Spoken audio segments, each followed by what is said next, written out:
Would Jenny Talia please see the manager? The manager needs to see Jenny Talia immediately.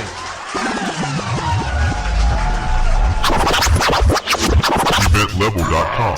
Join my community, and together we can rule the galaxy.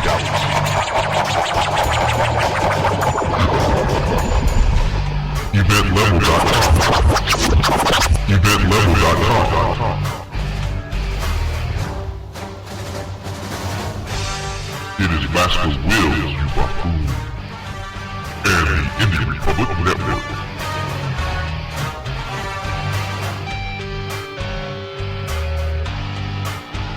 EventLevel.com. Join my community, and together we can rule the galaxy.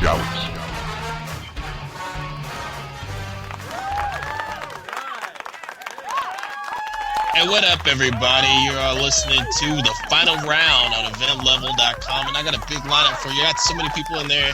Big support for the sports show here. We got MJ online. How's it going? What's up? We got Jared. Yo, what up? What up? We got Leffy. Hi. My boy DB. Keep it real in Pittsburgh. Topaz Lachey. You know it. Representing Vegas. So we're all over. We're representing a lot of the U.S. here. We're representing. And, of course, I gotta get into my boy DB over here trying to yell out black and yellow, black and yellow, black and yellow. But, dude, what's up, man? What happened to Black and Yellow Super Bowl, man? Yo, man, I gotta be real. You know what I'm saying? I didn't think it was really our year this year anyway at the beginning of the season. Then they just played so hard they got all the way there. But, you know, you just can't turn the ball over in the Super Bowl. They played a really good team. Aaron Rodgers he's good, man. He really is good. And, you know, I think they'll be ready for next year. That's all I got to say. Jared, MJ, feel free to talk shit. Get in there. Hey, man, Lil Wayne just made a new song, that Green and Yellow, man, to hush up all those Steeler fans. So, Charles Woodson, he's a Michigan guy. I told you guys, I was going green and yellow the whole way, even though I'm a 49er fan. So don't Charles talk Woodson got osteoporosis halfway through the game. He needs to take some bone density medicine or something. So, it was the speech. Speaking of which, who went harder? Black and Yellow by Wiz Khalifa or Lil Wayne? Which song was harder? Lil Wayne. Wayne. Lil Wayne. Wayne. It's freestyle. Oh, man, DB. Come on. I like Wayne, but the rest of y'all niggas is Cheese Whiz. Come on. That is not lyrical nut. Come on. And plus, he didn't make a dime off of it. He released that to the world free. This guy, whoever made Black and Yellow, is pumping change out as much as he can out of that song. Luckily, he's not getting no more money. My little girl likes that song. Black and Yellow? Yeah, she loves it. Like, it comes on the radio and she goes insane trying to get to the radio to be able to dance to it. She don't even know half of what it's saying, just that it's two of her favorite colors being hollered. DB, you got Lefty's little girl on your side, so... You know. That's what I'm talking about. Does it just pain Pittsburgh fans to hear that on the radio? But every time it comes on, it's like a reminder that they just got beat. Hey, that's what I was wondering, man. Like, they still play that song on the radio. Is it kind of like... It's a popularity thing now. It's all popularity. Yeah. Yeah. Well, I mean, Pittsburgh the past couple of years has been iconic. They've been... I hate using the word bandwagon because, I mean, you can say that any team, but they've become iconic since they've won 2 the past, 4 years? Now it's 5. And it just became a hit that way, just because everyone's... In Lexington, I see Steelers fans everywhere. The AFC Championship game went to B-Dubs, and the entire place was Steelers. And then the Green Bay game came on, and it was just quiet, dead quiet. No one was there. Everyone's a Steelers fan now. Yeah, I kind of feel like it's a trendy thing to do, you know. It's kind of like the new Yankees, you know. Everyone loves that Yankees cap. Yeah. Steelers and there's a huge difference in the Yankees and the Steelers. There is a huge difference, right? The Yankees buy up everybody from around the league, and Pittsburgh produces players that the league buys up. Very, very different. That's true. That's true. And the Yankees have been doing it for way longer. So, do Jerry, let me ask you this, man. What do you think about where the game would have been different if like Pouncey was in, like some of the injuries that were going on? What do you think? I think the key, those injuries that went down, man, it definitely was a change in the game. But in all reality, I'm going to stick to my script. NFL players got $1 million athletes. They're all professional players. So I can care less about what injury. Look, I told you I'm a Charles Wilson fan. He went down. Forget the D-back that had to step up. When your numbers call, even with the center for the Steelers, he went down. The next man had to step up. So injuries definitely played a part, but it was also who executed the most when it was 11 on 11. So the best team won, and green and yellow, green and yellow, green and yellow. But you're talking about Pouncey, dude. That's like a Pro Bowl nominee, for real. I mean, Pouncey, come on. That's got to be a huge gap. It is about who plays better on that day, and that's the beauty of a tournament, and somewhat can be the downfall of a tournament. But I would much rather a tournament than a computer BCS bullshit decide what goes on. So fuck it. You play with interviews, and that's what being a team is about. It's about those interchangeable parts, being able to train the guy behind you to do your job as well as you can. That's what a true team is. So injuries are part of football, and they always will be. Now I got Topaz Lachey, and for all you that don't know, she's out of Vegas. She's a model, singer, rapper, representing Bang Out Radio. It's Topaz. What's good, baby? What'd you do on Super Bowl? I want to hear what you did on Super Bowl. File out? I was wilding out, of course. Green Bay is what it is. You did. You were rooting for Green Bay. Yes, I was, of course. I should have betted money on that game because I would have won. Yeah, you should have. I know, I should have. I said it all extra late. I said, damn, I should have betted on this game because I already knew they was going to win. Anyways, you could tell. Why? Like the first, you could have tell in the first, when it first started, when they made that touchdown. And then they made another one. Come on now. But the Steelers, man, they're a second half team. I mean, that's the way they play. Well, but in the Super Bowl, we got to be a four-quarter team. There was something about this year, though, that was off of the Steelers. I mean, I felt like the Packers being the underdog was the best thing that could ever happen to them because they had zero stress on them. They haven't been in the Super Bowl in a long time, and they had no stress going into it. All they had to do was just play the best that they could that day and come out, and that's what they did. And the Steelers, I mean, you had the whole Palomalo, is he hurt? Is he going to play? Pouncey, is he out? You had all these questions, and people were starting to worry about their own team and not even really focusing on who they still have that's healthy, and that's what hurt them. Mm-hmm. Wow. Well, let me ask you this. The season is over. Who do you look for coming up? Vikings. What? Vikings. I like Brett Favre because, I mean, that was my team. Brett I Favre's like done, though. I know, but that's my team. But let me tell you something. That guy really gets up in there and play. He get injured, he's still going there and play. That's what I like about him. He's like 40. I mean, most of these young cats be injured and they sit on the sideline. But him, he get injured, he's still back on the field. That's why I like him. I mean, really though, for real. Even get after hurt. he pulled his little ding-a-ling out and was waiting Hey, for bitches' he faces and shit. Silver Fox. Back on the field. I mean, really though. Mr. Graybush out there throwing this shit out. Silver Fox, Central Silver. His credit though. I mean, really though. He went out there. He still practiced with his team, even though he was hurt, and then he still played in the game. So I gotta give a big up for Brett Favre, man. The dude loves game. He loves football, and he's willing to sacrifice anything, even his image, to get out there on the field. I mean, definitely. That's emotional injury, showing your dick when it looked like that.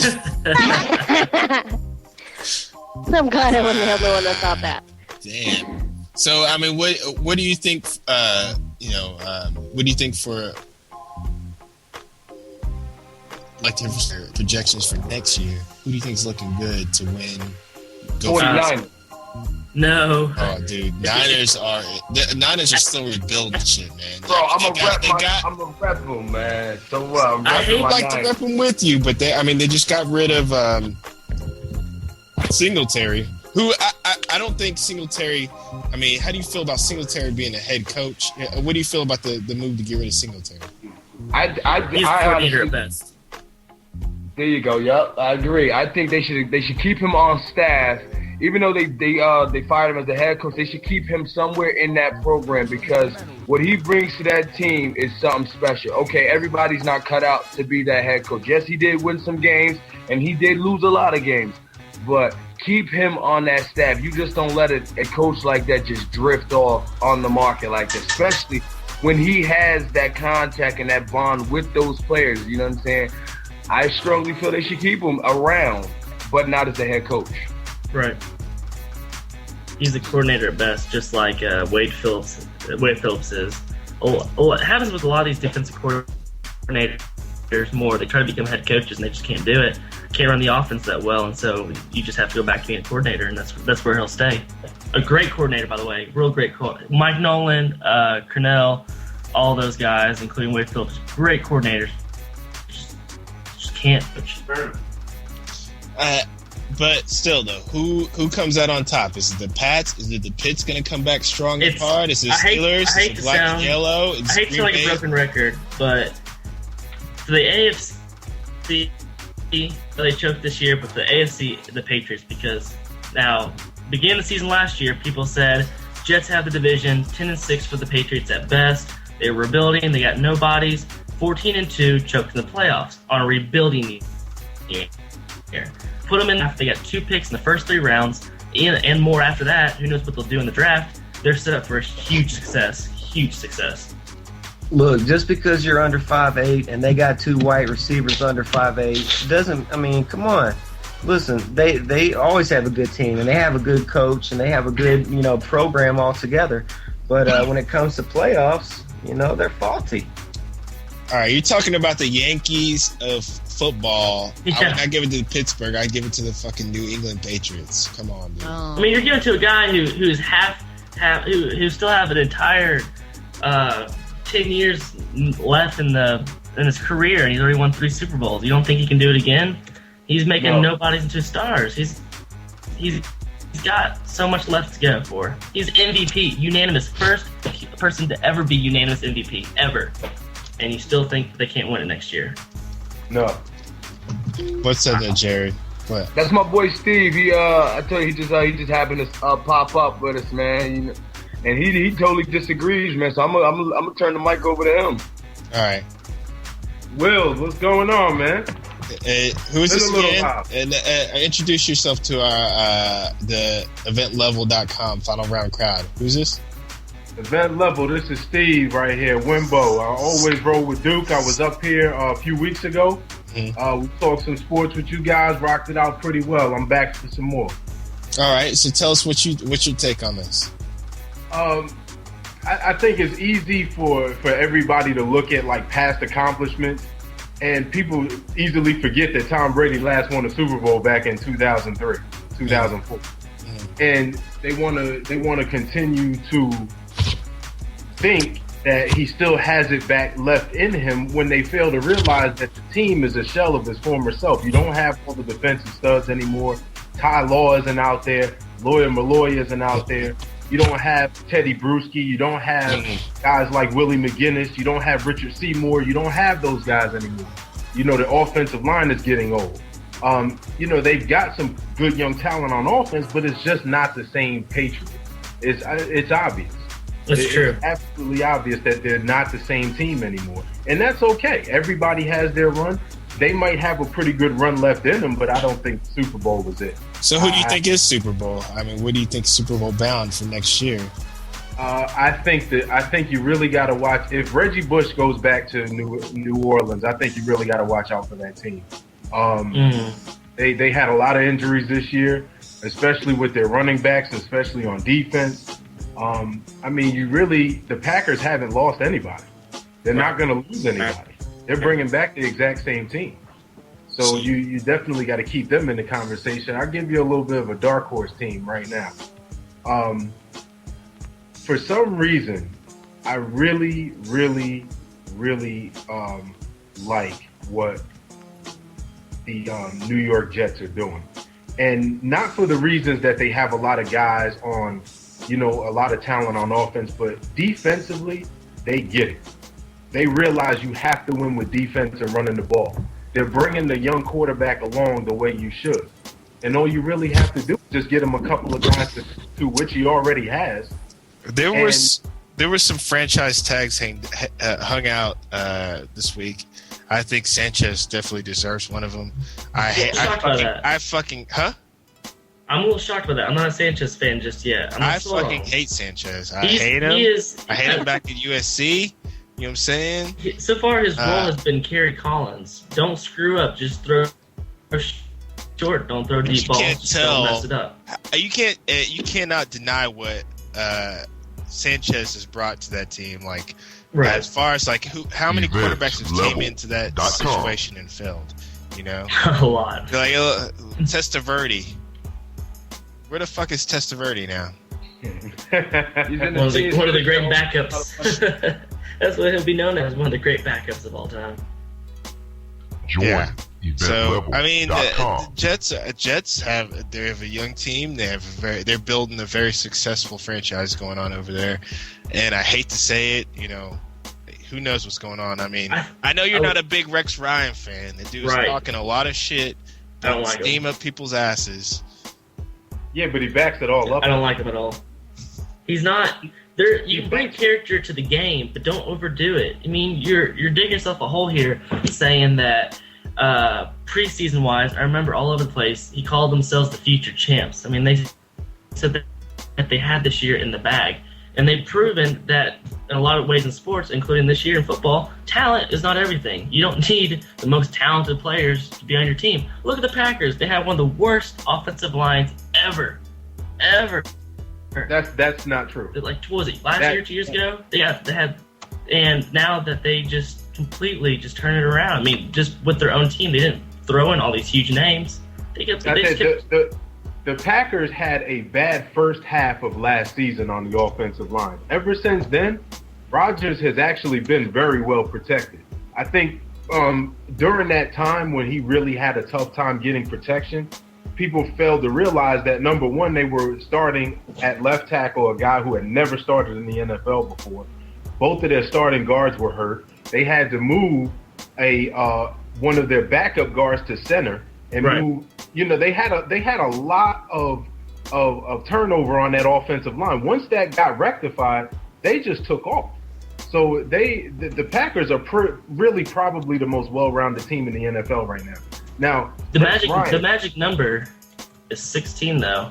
Going into the Super Bowl, they had 16 guys on IR. Yeah, and they still won. And that's the Steelers was 16. But DB, man. Yo. You weigh on this, man. You've been kind of quiet over there. You know what I mean? It's just like, I feel, you know, it's there's a lot of emotion involved in me because it involves my team, but I really do believe, you know what I'm saying, this year with Ben from the beginning, a whole off season to heal Troy.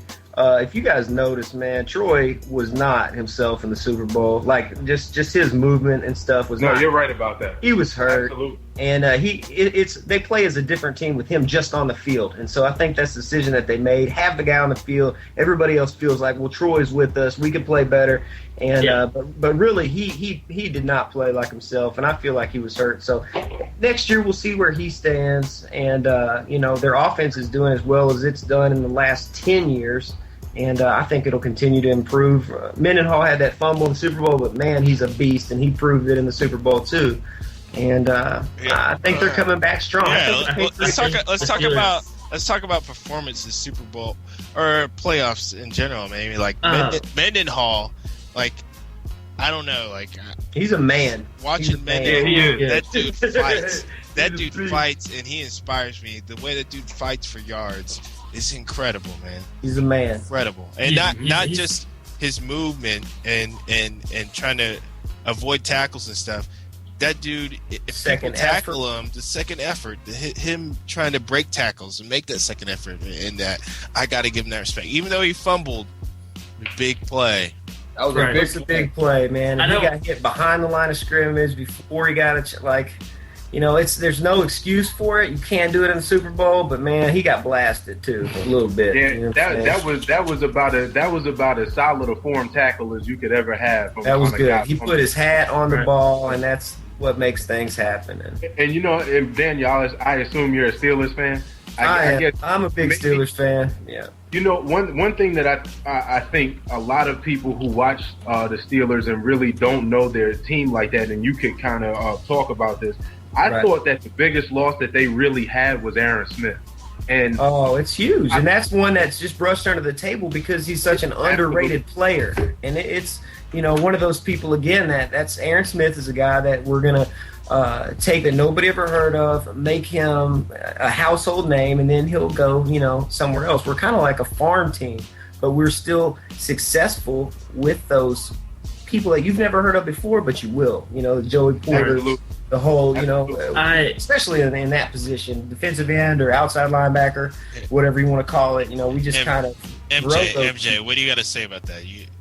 I'm still like, I love Mendenhall. I think he's going to be a phenomenal running back growing up, but I'm still stuck on this Troy Polamalu injury because the Steelers have a lot of fantastic players on defense, and the fact this one guy on our team makes me lose a little bit of respect because the Packers showed that they didn't need 16 players, and they lost Charles Woodson at halftime, who could not even hold it together enough to talk to the press to say he wasn't playing, and they still did just as good without him out there. That's exactly why he's the defensive MVP. He's the most valuable person in the NFL to his unit, to his team. What does it say about your team? The biggest. It's not losing one person. It's losing the best defensive player in the league. What does it say about what your team player just completely crushes the entire team? Like, that doesn't make sense to me. He's really good and all, but he should not be the reason your team wins or loses. I'm not saying he should or shouldn't. I'm saying he is. Especially in the Super Bowl. Especially in the Super Bowl. Hey, that's a weak excuse, especially for a guy like him that has that much talent. Hey guys, we got to take a quick break. We're gonna take a quick break, man. The debate's getting hot. It's getting heated. We're gonna be right back. We got a lot of shit to go on NBA. We got shit, LA Lakers coming up, and more NFL. Stay away from the Lakers. Exactly. I just saw the final score. I don't want to touch them right now. Exactly, but we're gonna be right back. You're listening to the final round on Event Level. We'll be right back. Stay locked in. Join eventlevel.com, and together we can rule the galaxy.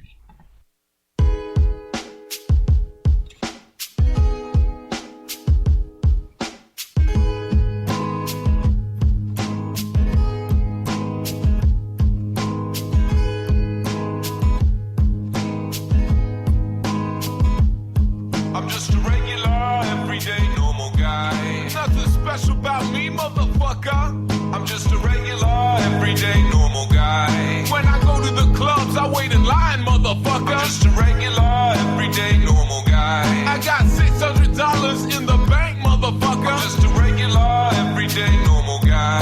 And my sexual performances are average. I work in customer service for a phone company. I make $12 an hour, but that's all I need. I live in a small apartment on a quiet street. I don't go out too much. I like to watch TV. I can't afford a car. I use public transportation. I don't mind. I read till I reach my destination. Sometimes a newspaper, sometimes a book. The amount of money I save, this shit is off the hook. And I'm not very good with the women.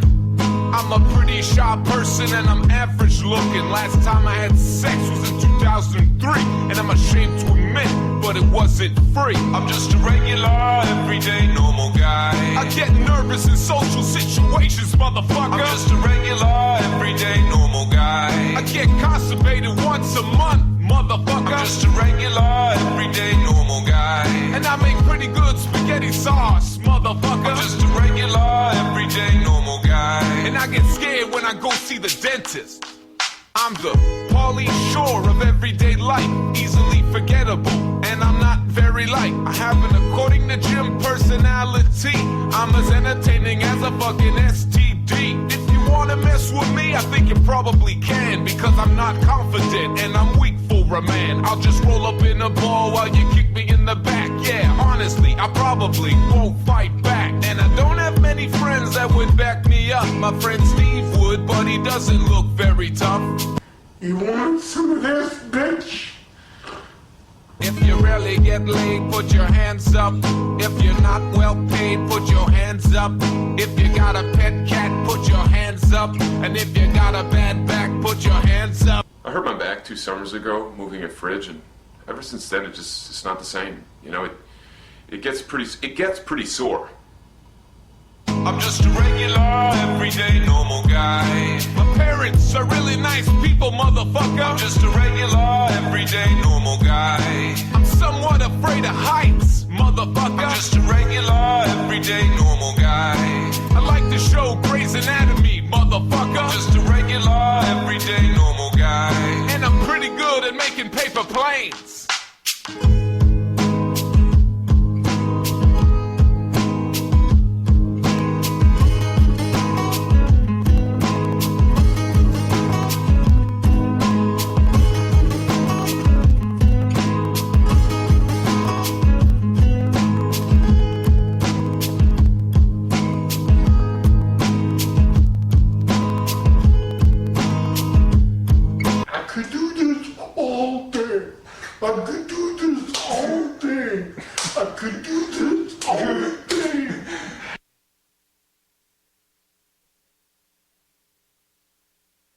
.com. Has this ever happened to you? Damn, man, where's this guy at, man? I need my trees. I need my... You know what I'm saying, man? I've been waiting here all day. Want to roll my joint. Hey, man. Where you at, man? Dude, relax yourself. I'm like 15 minutes away. Don't worry about it. I'll be there in 15 minutes. Or does your dealer like to provide an exotic name to his product by telling you that it's from out of state and it's the shiznit? Hey, man, what you got, man? What you got? What you got for me, man? Hey, yo, my man right now, he's coming from Northern Cali. He got that Captain Crunch. He got that Garbage Pail Kids. He got that popcorn. He got that Annihilator. You know what I'm saying? I'm on my way to New York City. I'll be there in 10 minutes. Call me in 5 minutes. I'll have that. So if you're tired of the same old excuses from your dealer, get to trackadealer.com and get the full 411 on whereabouts of your dealer and what the fuck is really going on. We provide this in the highest technology implantable devices in pill form, injection, and also plantable devices for cars, garments, and personal items of your dealer. After planting your device, get to trackadealer.com where they can be tracked via satellite from your personal computer, BlackBerry, iPhone, iPod Touch, Nextel, or Boost Mobile, and also Metro PCS. EventsLevel.com. Yo, what up? You're back on the main event with InventLevel.com. Or not the main event, my bad. This is the final round. What the fuck am I talking about? Boys pulling double. You got the day tonight. right, but not the show. Final round on InventLevel.com. Fuck y'all. You're back with MJ, Jared Rogers, Leffy from Hetcher Radio, DB, Lachey, Miss Topaz Lachey, coming out of Vegas. And you didn't know this about Miss Lachey, Miss Topaz Lachey. You are a big Lakers fan. Yes, I am. Oh my God! Now, I don't know you know this, but today, the Lakers, the premier of the premier of the West, they lost to the Master Wheels. They lost to the premier of Master the Wheels. Can you hear me, Master Wheels? Hold on, I think we got a call in the line. It's Hot Meat, baby. What's up, Master Wheels? Hey, what's up? We got Hot Meat on the line. What up, Hot Meat? Master Wheels, I'm in the stall here, dingalings. I'm on a 5-minute break. I ain't got but a minute. I don't know what you're talking about because I've been on stage all night. I haven't heard the show. Hey, everybody, we got Hot Meat from Terre Haute, Indiana. Hey, this is Todd from Terre Haute, a.k.a. Hot Meat. Dingalings representing. Listen, Master Wheels, I got something I got to talk about. I don't know what you're talking about, and I hate to interrupt, but I hope you're talking about Albert Pujols. You know what I'm talking about? Albert Pujols. Talk about it for a minute. Can I tell you what I feel about Albert Pujols? Yes, tell me what you feel. First off, how you gonna be that fine and that light-skinned and look so fine and your name be Pujols? Anyway, have you seen this? You staring at on Albert Pujols. You staring at Anyway, I like my men like I like my coffee, Master Wheels. Wet and light-skinned. Anyway, I bet this turned into a huge cup. You know what I mean, Master Wheels? Look, I heard through a friend that Mr. Pujols is getting him $300 million. So this is my message. Can we get this message to Albert? Hey, Fat Albert, this is a Hot Meat saying, if you getting $300 million, won't you skedaddle down here to Dingalings down at Terre Haute off Route 9? And go on down here and spend that $300 million on me. I'll do things you ain't never seen in your life. Lies and your lies. You can tell me lies. Come on down and see me. Damn, so you're a big Pujols fan, huh? Oh, I don't know. Does he? What does he play? First base. Are you a first base guy, or are you like what more like a home run? What's up? Take it home, baby. Actually, I prefer when you like catcher or pitcher? I prefer to hit in the 2-hole, if you know what I'm saying. And defense. Are you a catcher or pitcher kind of guy? I'm a DH hitting in the 2-hole. Do you feel me? Oh my god. Oh my god. Hey, I mean that's an interesting thing you bring up. Hot meat. Pujols, man, that dude is a premier hitter for. A premier player for the MLB. And today the Cardinals, man, they went silent for a while. They wouldn't sign him. He was asking for a 10-year deal for 300. For how much? $300 million for 10 years. $300 million for 10 years. You're talking about a guy that's almost 30 years old. So you're gonna have this at 31. You're gonna have a player that's like 41 years old. That's what I'm saying, Willie. Bring somebody. Can we get? Do you have access? That's why I called you. You all I know to the sports world, Master Will. So I come to you. Can we get hold of Fat Albert and tell Fat Albert he could come down? He could sit in the stall next to me and sit down and spread his legs. And if you cross the plane here at Dingaling, it's fair game. Cross the plane, fair game. Anyway, tell him bring him 300 mils down here. Come on down here, Pujols. I'll put it right in your poo hole with your big cup. Anyway, Master Wills, I got to go. My break is over, but I love you. Oh, I love you and your show. And I don't listen, but from what I've heard, I'm pretty sure MJ's gay. I just want to MJ, dude, don't take that shit. Don't take that shit, MJ. Hey, everybody, that was Hot Meat from Terre Haute, Indiana. Thanks to Hot Meat for coming out and showing some love. I love you, Hot Meat! Okay, talking about Lakers. Come on now, you talking about they lost today? What game is this? Because I didn't see it today. They lost tonight to the Cavaliers. Who's got the? Okay, I mean that's not. We going. It's the worst team in basketball. They haven't even won 10 games yet. Who? The Cavaliers. They just won. Actually, the Lakers. They won their 10th game today against the Lakers. I'm sorry. Yeah. Yeah. Okay. Whatever. I still like the Lakers. Hey, gotta show your love. Gotta show your love. Yes, I love. I call him the Soggy. I know his name.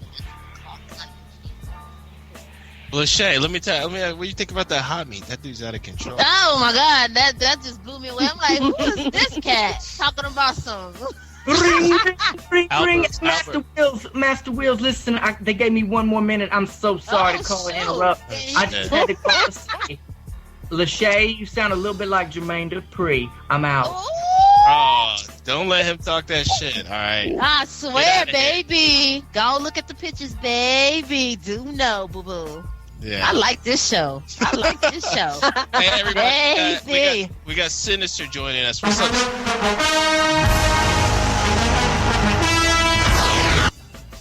Damn, what up? You got a major intro. I just got off of TV. Yeah. Just got off of TV here in Boston. Word. I just flew home just so I could be on you guys' show tonight. That is incredible, man. Hey, much love. Shouts out to Sinister. Hey, let me ask you what's up, man. We just had Hot Meat on the show, and he's a big fan of Pujols. Albert Pujols, what do you think about the shit that's going down there in St. Louis about this dude trying to ask for, what'd you say again, MJ? $300 million over 10 years? Yeah, he wanted 30. For some reason, they matched the number of 300 million is in every baseball player's mind. A-Rod couldn't touch it, so Pujols thought he was the one that was supposed to have the 300, and his team just said nope. They didn't even have talks today. Apparently they just shut it down early. And here's the funny thing.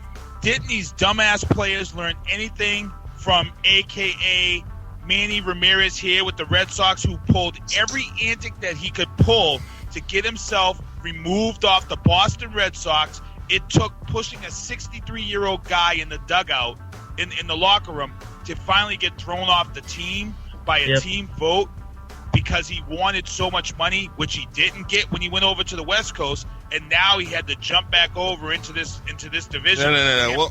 Wait, though. Albert Pujols is the premier player of the MLB. But he ain't worth 300. He ain't worth 300 million. I don't care if he's shooting fireworks out his ass. He's been Albert Pujols. He batted 270 last year. Albert Pujols is, one of the how many? He's like 3-4 times league MVP. Three times league MVP. The guy's incredible batting average, RBIs. His strikeouts are low. You're talking about a guy that is. The guy's impact on baseball is incredible. The guy's an incredible player. My For him, he's not even the top 10, dude. He's not even in the top 10. He's not even in the top 10 most paid players in the MLB. Not even in the top 5. He's in the top 10, but not in the top 5. Is he also like one of two players between him and Babe Ruth to bat like 320, 100 RBIs, and something like 30, 40 home runs in a season? One of two ever in the history of them. That's impressive. But here's another question too: do you want to risk paying that player that money, and then also end up with him possibly getting caught under that steroid scandal and have to lose him for the 30 games that he would have to lose? I think he's part of that steroid scandal. I think a lot of guys were part of that scandal. He might be, but he has the commissioner already say last year publicly that he is the cleanest player to ever play the game. Come on, now you believe the commissioner? You believe the commissioner? No, I'm not saying I believe, but Bud Zellick. Let me tell you something about Bud Zellick. Bud Zellick is the Nino Brown of Major League Baseball. It's not me. It's bigger than Bud Zellick. This is a guy that turned a blind eye to the use of steroids after the strike season, when they were beating the hell out of the ball for 70-plus home runs. It's a disgrace. This is a guy that put people back into the seats. He allowed the guys to juice, and now they know when the piss guy's coming. Trust me, the big name players know. I'm not a Selig fan. I'm not a Bud Selig fan. I'm just saying that what happened was what happened is the Cardinals. What happened last year? They got beat in their own division by the Cincinnati Reds, a team that has been grooming their farm system for the past 5 years with these young prospects, and they realize that they don't have a farm system. They don't have prospects that are great coming up because they keep trading them off. So it's either risk $300 million on one player, or put that money into the farm system and bring up multiple, not Pujols status, but great guys that will make the entire team all around better. And so I think they're making the right decision with that. Yeah, and that's where the Red Sox success is right now, because they have a great farm system, unlike the Yankees, where the Yankees would rather pay a player tons of money and buy championships instead of bringing up your farm system. And they bought for 11 years in a row without a World Series, 11 years straight. While the Red Sox, they win 2 in that amount of time. Yes. Off their farm system. And how did they do it? They have a great farm system. Here in Pawtucket, you can go to a Pawtucket game and see these guys that get groomed, and then they come up and make an impact during the playoffs. Because they're allowed to bring a couple of players up.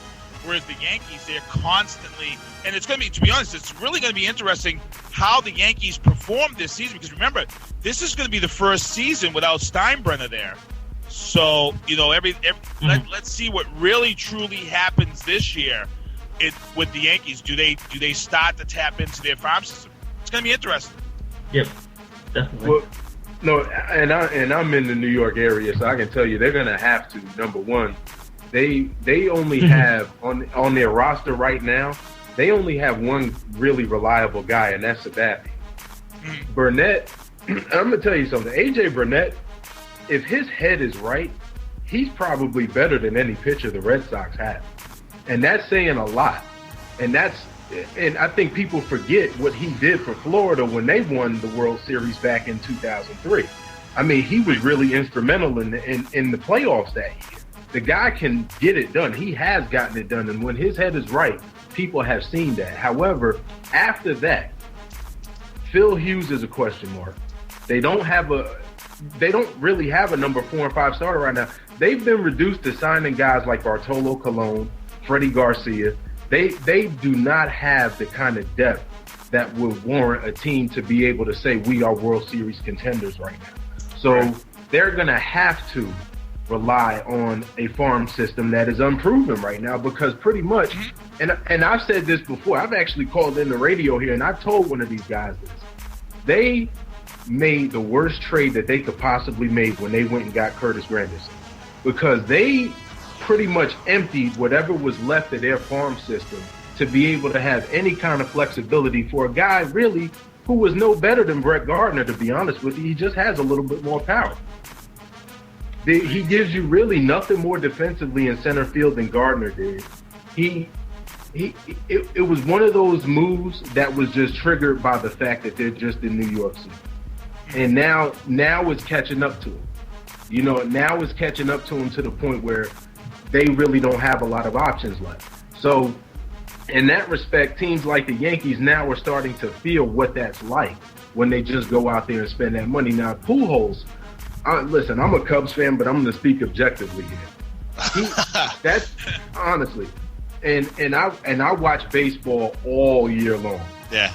Pujols, honestly, is on his best day is on par with Manny Ramirez on his best day. Those guys were great. Man, I don't think people realize just how good Manny Ramirez really is, or really was when he was in Cleveland and early Boston.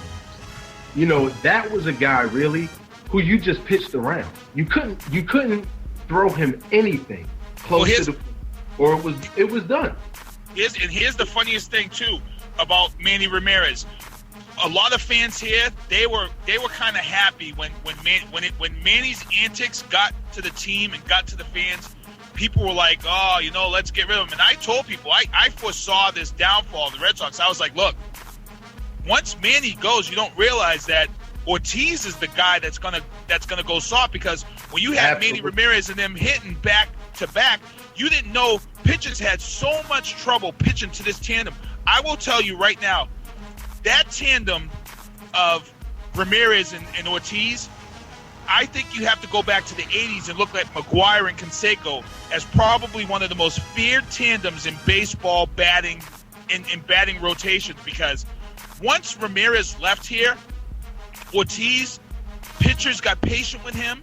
They forced him to make the hit because there was nothing else ahead of him or behind him. And that's where his numbers dropped off. Ramirez leaving here hurt Ortiz big time. And I told people, they're like, you're crazy. He's still going to kill the ball. I'm like, no, he's not, because you're not in a situation where you got Manny on second base because he just hit a double and your tying run is on third base and you got Ortiz at the plate. Now you got to think about, Jesus, how the hell am I going to pitch Ortiz now? Now you got to think about it. Then you make that mistake and Ortiz takes you out the park. Instead, this year, you got no Ramirez in front of you, no Ramirez in back of you, and Ortiz is coming to the plate. It's one out. Nobody's on. So what do? You're patient at the plate, and you have to make him a smarter hitter. And he failed. Let me switch up gears a little bit. I mean, we're talking in MLB. I mean, the season's coming up. The season, it's going to be an interesting one. Who is favored to win? I can tell you what's the Vegas favorite is the Phillies. And the Phillies has a deep pitching staff. Like, it's fucking retarded. That's what I'm going to say. Yeah, they're deep. Fucking retarded. I can tell you right now, it's probably going to be one of the most exciting seasons over here in the American League. But I think what you're going to see is it's going to hurt the American League, because this addition of Johnny Damon and Ramirez down in Tampa Bay, and I've always felt that Tampa Bay was a good team. They got solid stick. They got some solid pitchers down there. But now you've added two guys in your outfield that are solid guys, regardless of their age. But I think this is going to be one of these seasons that the three teams, the Yankees, the Red Sox, and the Tampa Bay, they're going to hurt each other with their stats. I think this is going to be real interesting to watch. I don't think either of these teams are going to come out in the World Series. I'll be real surprised. That is a fight. That whole division there is it's like the AFC East of baseball, to be honest. It's almost like the AFC East of baseball. Yeah, it definitely is. But Philly, though, that it's going to be what's going to be good, fun to watch is that anytime you get 2, 3, 4 pitchers of equal stature on the same rotation, it sort of starts to breed a competition as to who's going to top the next one in their next start. And then now and it was what you saw in Atlanta. I mean, if you go back and you look at like the early to pretty much late 90s on those Brave staffs, those guys' numbers are amazing. Amazing. And now you take this rotation. So you're talking about the Braves with like Schmaltz, Glavine, Greg Maddux. I mean, people forget Greg Maddux had like he had a couple of years where he was like 19-1, 19-2, his control was 20-3. It was amazing. It was amazing. One of the worst days of my life was when he left Chicago and signed with Atlanta.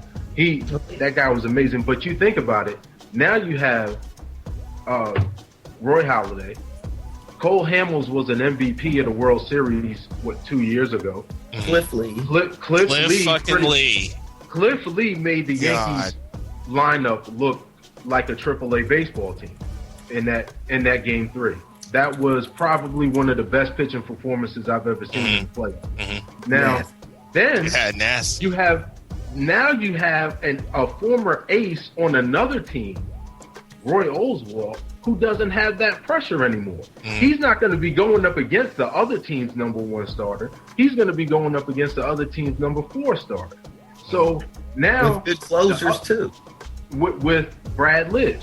Now you've got as a team, you go in there with your 4 starter who you probably feel just okay about, and now you got to go face the equivalent of another team's ace. So let me ask you this: do you think the Phillies, who's the World Series champ next year, calling out? I'm gonna be honest with you. I wouldn't be surprised if the San Francisco Giants repeat. Dude, are you Wow. But no. Do you think so too, MJ? Let me tell you something. Let me tell you something about baseball. Yeah. Baseball is the only sport left, and I love football, but baseball is the only sport left where fundamentals and smart play win every single time. That's true. And now, and San Francisco is a team who did not lose anybody from last year. They still have young players. They still have, and I'm going to tell you something, Matt Cain and Tim Lincecum are almost guaranteed wins just about any time they go out there. Jonathan Sanchez was great last year, especially in the playoffs. They have Brian Wilson is almost unhittable now. He used to, when he first came up, he was a little shaky. The guy's absolutely unhittable now. You have to take into account a team where you look at Philadelphia's offense, there is too much hot and cold there. There's too much of the boomer bust factor. If Howard is off track, then that entire lineup is just completely gone. Because now Utley has no protection, and then now they lost Jason Worth, and Raul Ibanez is hitting 40 now. So you have too much. You have too much question marks in that rotation. MJ, what do you think about that? MJ, what do you think about that call? Baseball, to me, is the hardest sport to predict, no doubt about it, because it's wins every day, win or loss is the difference to them. It's a series. We lost one game, it's okay. If we win the series, it's even better.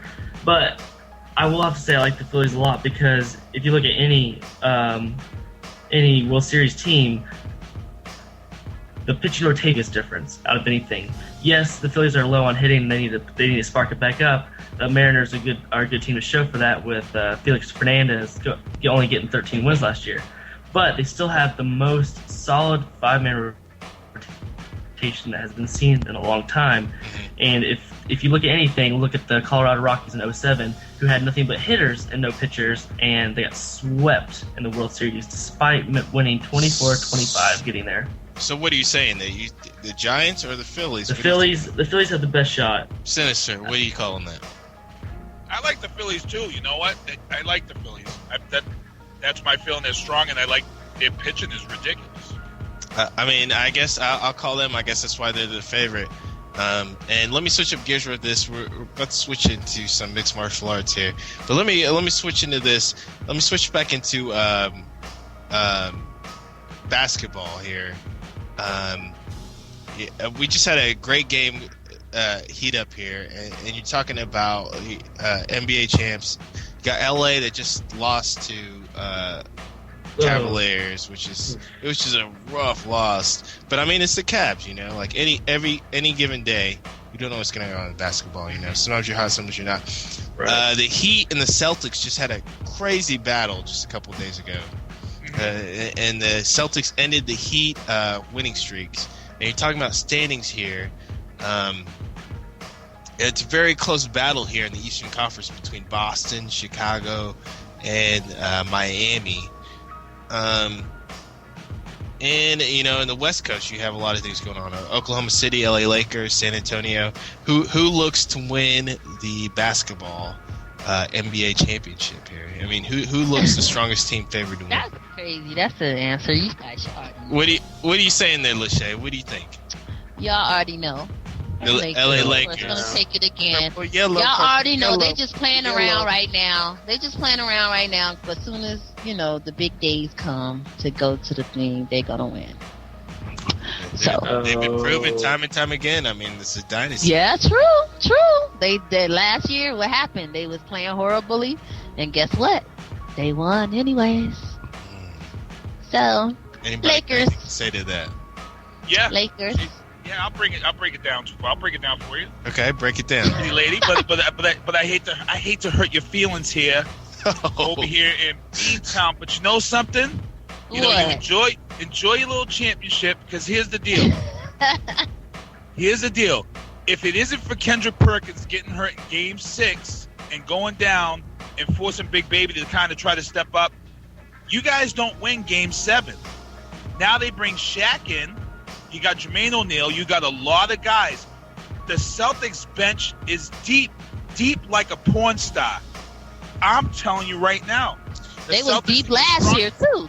They weren't as deep. The Celtics were horrible rebounding, and that's where they lost their series. Well, when they're not playing the Lakers. When they're not playing the Lakers, I go for the Celtics. But they've got Shaq. Shaq's a little banged up. But if you bring Shaq into that playoff, and if you get 8 points and 6, maybe 9 boards from Shaq, you're gonna take that championship series from the Lakers every time.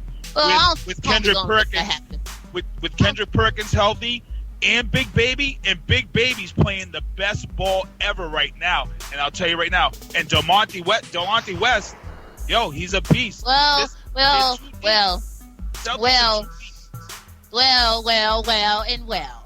first of all, if the Lakers and the Celtics is playing, I go for the Lakers. But if they not playing, if the Celtics not playing the Lakers, I go for the Celtics. How can you do that? I don't understand how people on the East Coast can go east to west, west to east. I don't understand how that works. But like I said, Kobe is not going to let that go down.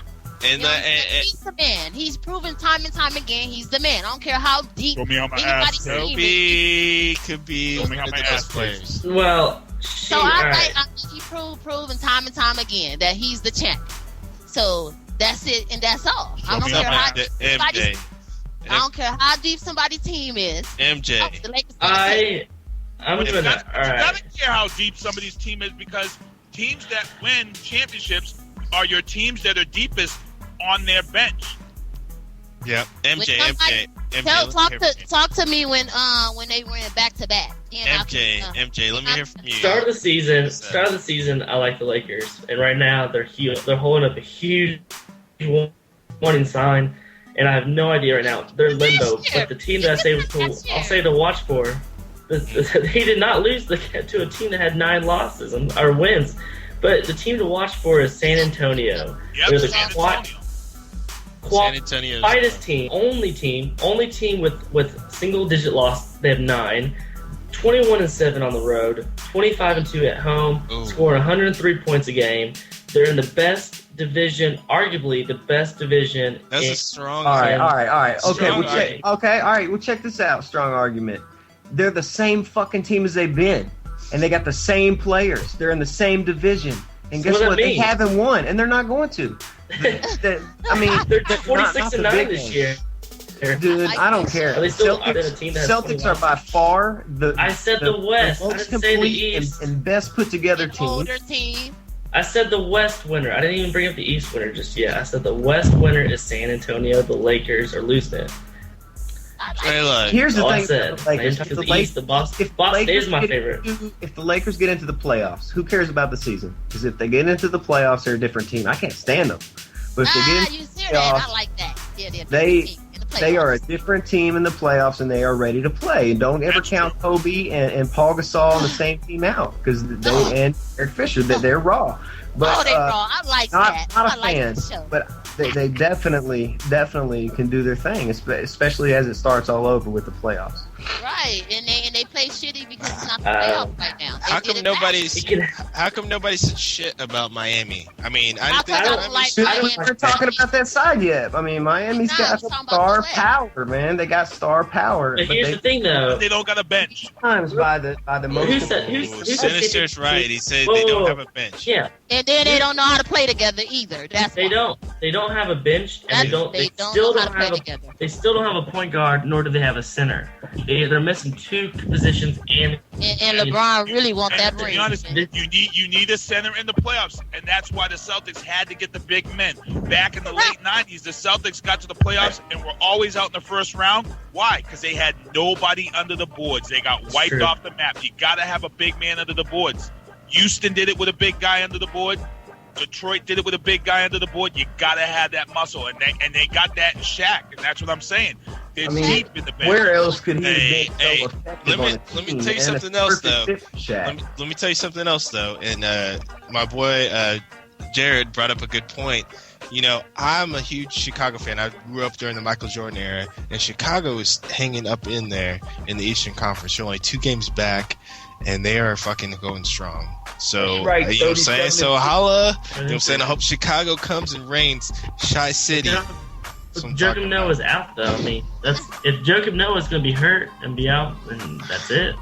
Nah. And I think, like, if Chicago, long as Chicago stays where they're at, we're going to be the beast in the East, man. And I think, I can't say of going to the chip, but I will say we will at least make the run. They will make a run. We're going to make a run for the Eastern Conference Finals. That's what Chicago is going to do. They're 13-12 on the road. They can't play on the road, and they will be on the road the entire playoffs is a whole other ball game. Chicago is coming out the East, and we're making a run for the Eastern Conference Finals. Yeah, that's what I'm talking about. D Rose is going to make a highlight. Could take them out easy. Fuck Orlando, man. They got lucky last year. And you got to understand, too, there's going to be a big upset. One of these big teams coming out of the East, maybe don't be surprised if Boston be the one that goes and everyone's like, wow, now it's over for them early in the first round. What a shocker. Or they win game 7, but they still lost. You got to understand, Boston, Chicago had them on the ropes a couple years ago, and they had to go game 7, and those games went overtime. That big 3 that they got, yes, they're winning games like they're supposed to. Yes, Rondo's playing like a beast. But you got to understand, Chicago is hungry. Chicago wants what's rightfully theirs and bringing that chip back to Chicago, and Boston may be in their way. And if they meet up in the second round, Chicago win that series. Hey, man, strong argument. I got to take a break. I got to come back. You know, you just listen to the sports portion of our program, the final round, and it was strong. Got so many talented people out here telling you what's going on, breaking it down. But we got to go into the main portion. I'm going to take a break real quick. I'm going to give you Confessions of an MC. This is by 1 2. Wait till he finds out about that. About to go hard, man. You know what I'm talking about? So stay tuned. About to get into bigger debates, bigger interviews. Stay tuned to the final round. EventLevel.com.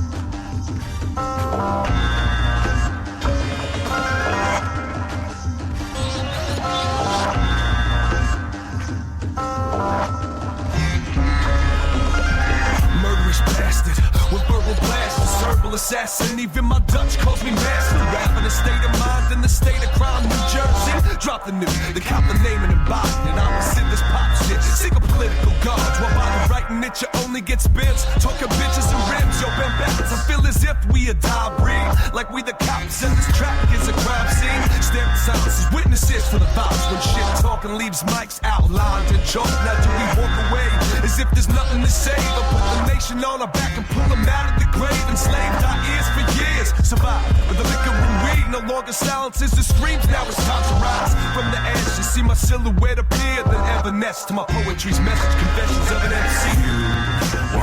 You want none of us, man. You better ride on out. I'm just doing time in this world of mine. Then I'm out. There's two of us. So those are on my mind right now. It's just you and me. It's just you and me. But you got knocked out in the rounds of the first. So drop the gossip with your ominous comments. Synonymous with sipping bottles of liquor to fix your confidence problems. They're obviously harbor farther within you than that dick in your mouth. So why you down giving dome? The world is clowning your slow down syndrome flow. Sounding like it afflicted your battle mission. See, around with me is bound to be your last breath, and now you heaven sent. Benevolent ways by radio airwaves got them giving these retarded rap artists a chance to play. See, you wanna be martyrs, arteries ceasing harder for barking, and with the prolific artists, and that's regardless of any garbage you wanna spit. You're messing with a visionary, not a bitch like you that mix a dictionary words you learn. The night before your song is written, throws in a Scottie Pippen diss, sits back and calls it the shit, man. You want none of us, man. You better ride on out. I'm just doing time in this world of mine. Then I'm out. There's two of us. So those are on my mind right now. It's just you and me. It's just you and me. Confessions of an MC. My lyrics bang on the block. From car speakers to boom boxes. Rock for rock. From hard tweakers. My chords deeper than blue. So when I execute my flow, it penetrates your soul and now your heart's weakened. Don't try to explain and navigate away from where you fail. You rest on the man to test your plan for success. On it's hardly me to know extent, cause, or degree. So evolve or decease. My degree is now carved in the beat so marvelously. And you're bothered by my ominous creed. So vomit and bleed. You cowards as you swallow defeat, so hollow and meek. Your resistance as my dominancy overshadows you. Now the better man is obviously seen. Fall to your knees and bow your heads in my presence. I'm done fucking around with fake cats, cowards, and lesser men. I put it in pen and spit it to beats. The life and times of Jersey. Confessions of an MC. You want none of us, man. You better ride on out. I'm just doing time in this world of mine. Then I'm out. There's two of us. So those are on my mind right now. It's just you and me. It's just you and me. Confessions of an MC.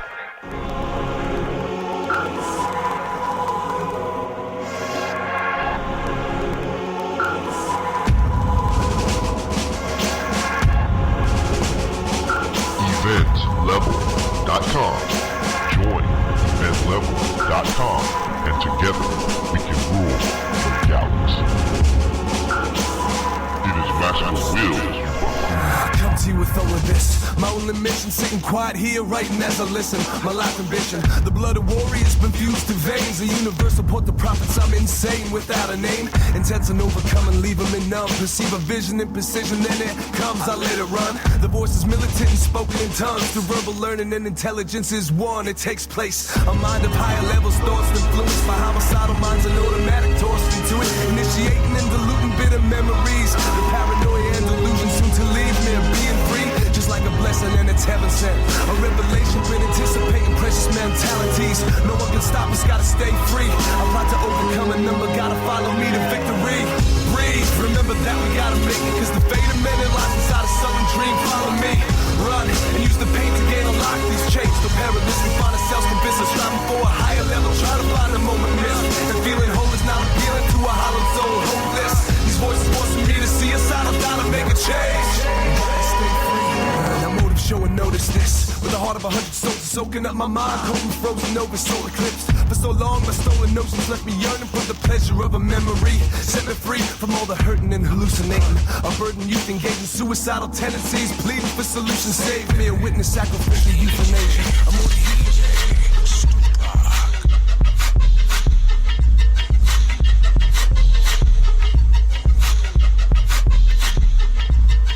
EventLevel.com. FinalRoundShow.com. Free love.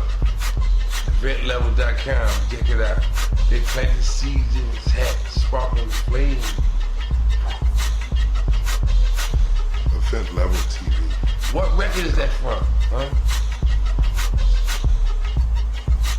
Begin. What's that? Tupac. They plant the seeds in his hat, sparkling flame. Hail Mary. Hail Mary. Run with me. Hail Mary, can come with the seed. They plant the seeds in his hat, sparkling flame. Made me going kind of crazy, just a dirty shame. Na na na na na na.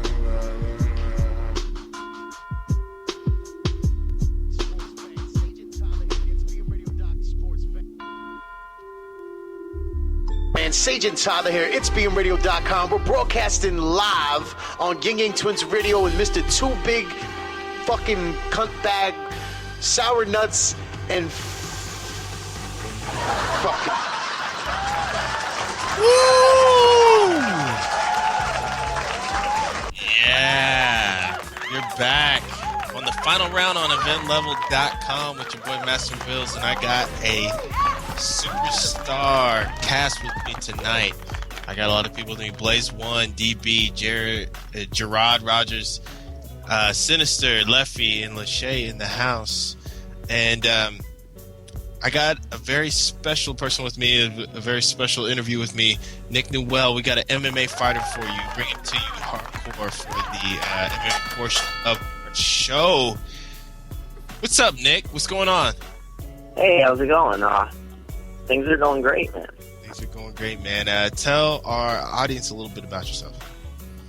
I'm a mixed martial arts fighter, and right now I'm 4-0 as a pro.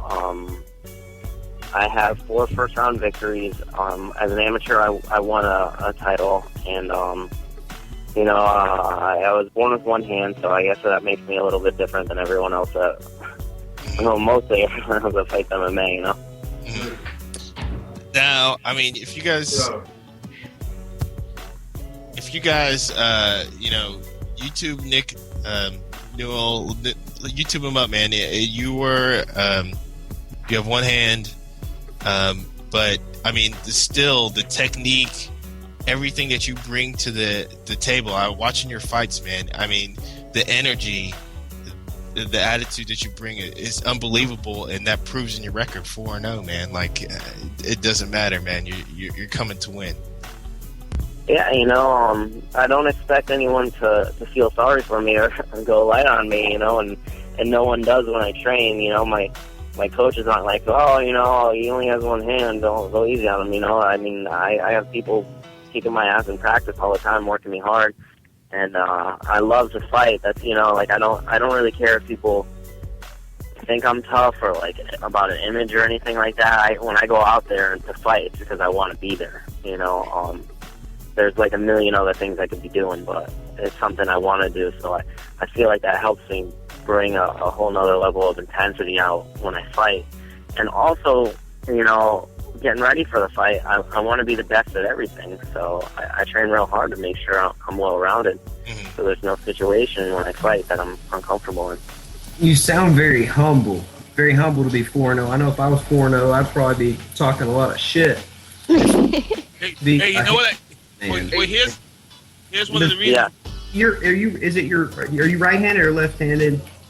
Now as a right-handed fighter, and what were you saying, Sinister? Sinister, what were you saying? Well, you know what it is. You know why he's humble to be up here and be 4-0.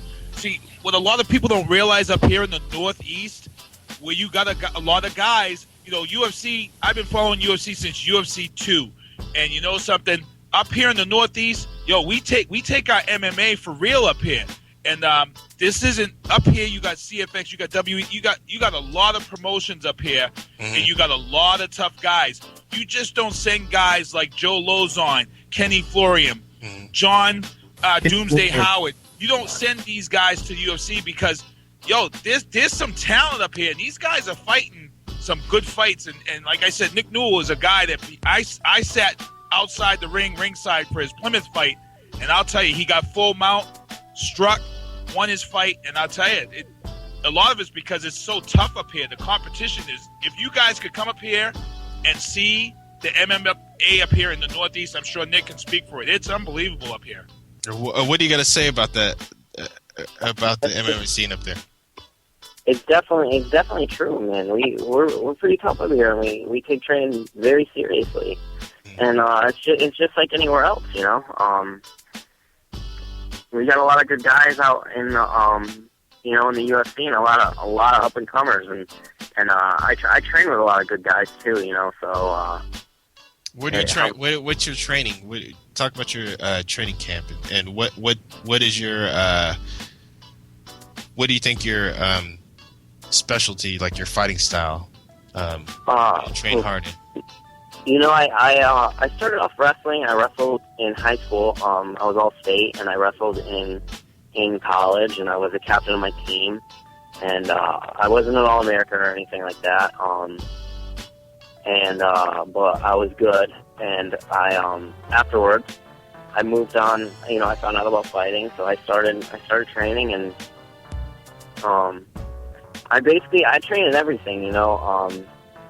I started doing Muay Thai around the same time I started doing Jiu-Jitsu, and I wouldn't consider myself stuck in a specific genre of fighting. You can't be in this. And there's nothing, you know, that I have to. When I fight, I'm never like, oh, I'm a striker, I'm going to do this, or I'm a grappler, I'm going to do this. I just want to win as fast and easy as possible.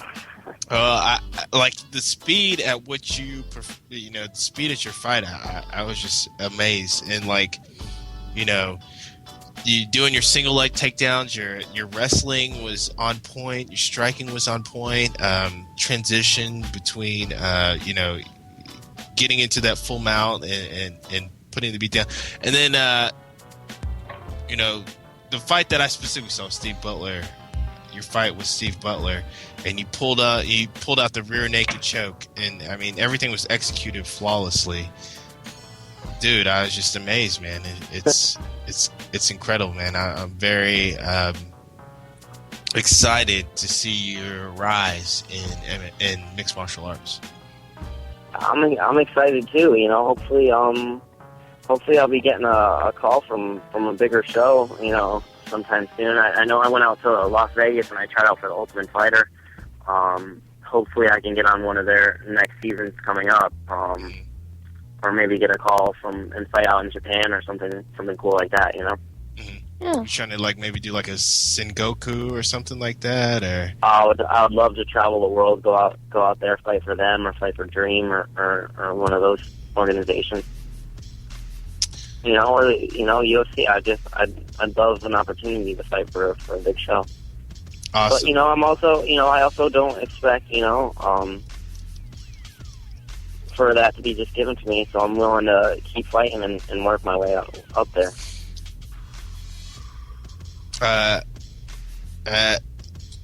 Well, I mean, definitely the work ethic, and what was the camp that you said that you worked with? There in I work in Springfield, Massachusetts at Fighting Arts Academy.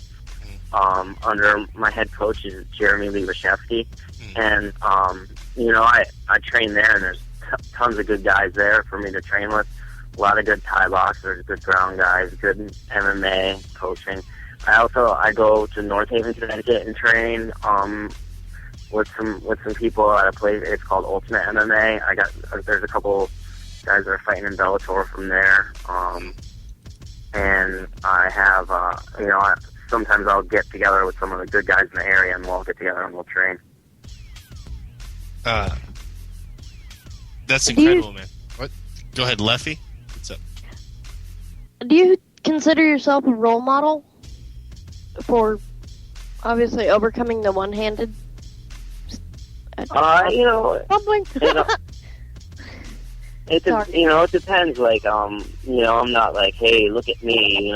Look at me. I have one hand and I'm doing this. I just do it because I'm me, and I do it because it's something that I enjoy, and I think, hopefully, I know that I'll always be known as the fighter with one hand, but, the more I win, the more people think of me as a opponent or someone to beat and a fighter more than just the guy with one hand. But if I can do this and I can motivate people to try things and follow their goals, if it's fighting, if your goal is to play shuffleboard or whatever, like most importantly, I just want people to know that if you want to be something in life or you want to do something, you got to put your heart into it and you got to work hard. And if you have a disability, it's gonna be harder, but you still don't let that stop you from trying. And if you don't have a disability, stop being lazy and get out there and do it. So. Incredible, man! Incredible story, and I know your success is. I just can't wait to watch your career bloom. Definitely check out NickNewell on Facebook, YouTube, everything. Do you have a Twitter? You do Twitter? Yeah, I do. It's at Notorious Newell, NEWELL. All right, man. I'm gonna join that up. And of course, I invite you. Like I do a lot of MMA events here on EventLevel.com. We have our own analysts. We do fighter predictions, everything like that. So I invite you to come out to EventLevel.com, join up, and we will send you MMA news updates, everything, and bring you interviews with fighters, and keep up, man. It's incredible, and I want to go ahead and move on. A lot of things happen in MMA news, and one of the things I want to talk about is the Strike Force that happened this weekend. Did you get to check that out? No, unfortunately, I have a full-time job too on top of fighting. Oh, and it requires me to work on weekends, so I had to work the overnight shift this weekend. But you got to check out the news and everything, though, right? Yeah, I watched all that, and let me ask you. It doesn't really surprise me that that Antonio Silva beat Fedor. A lot of people said that Fedor's beat a lot of jiu-jitsu guys before, but what they don't remember is that he could out-wrestle them. MMA, a lot of it's about the top game, and he wasn't a better wrestler than Antonio Silva, and Antonio Silva is an excellent grappler. So when he took him down, he just pounded on him, and like Nogueira couldn't take Fedor down. And I think back then Fedor was a different fighter. He seemed a little leaner, a little more energetic, a little bit more into ass it. Homer Simpson. He looks like a fat fat fuck. He looked like he doesn't give a shit anymore. What's that Blaze one?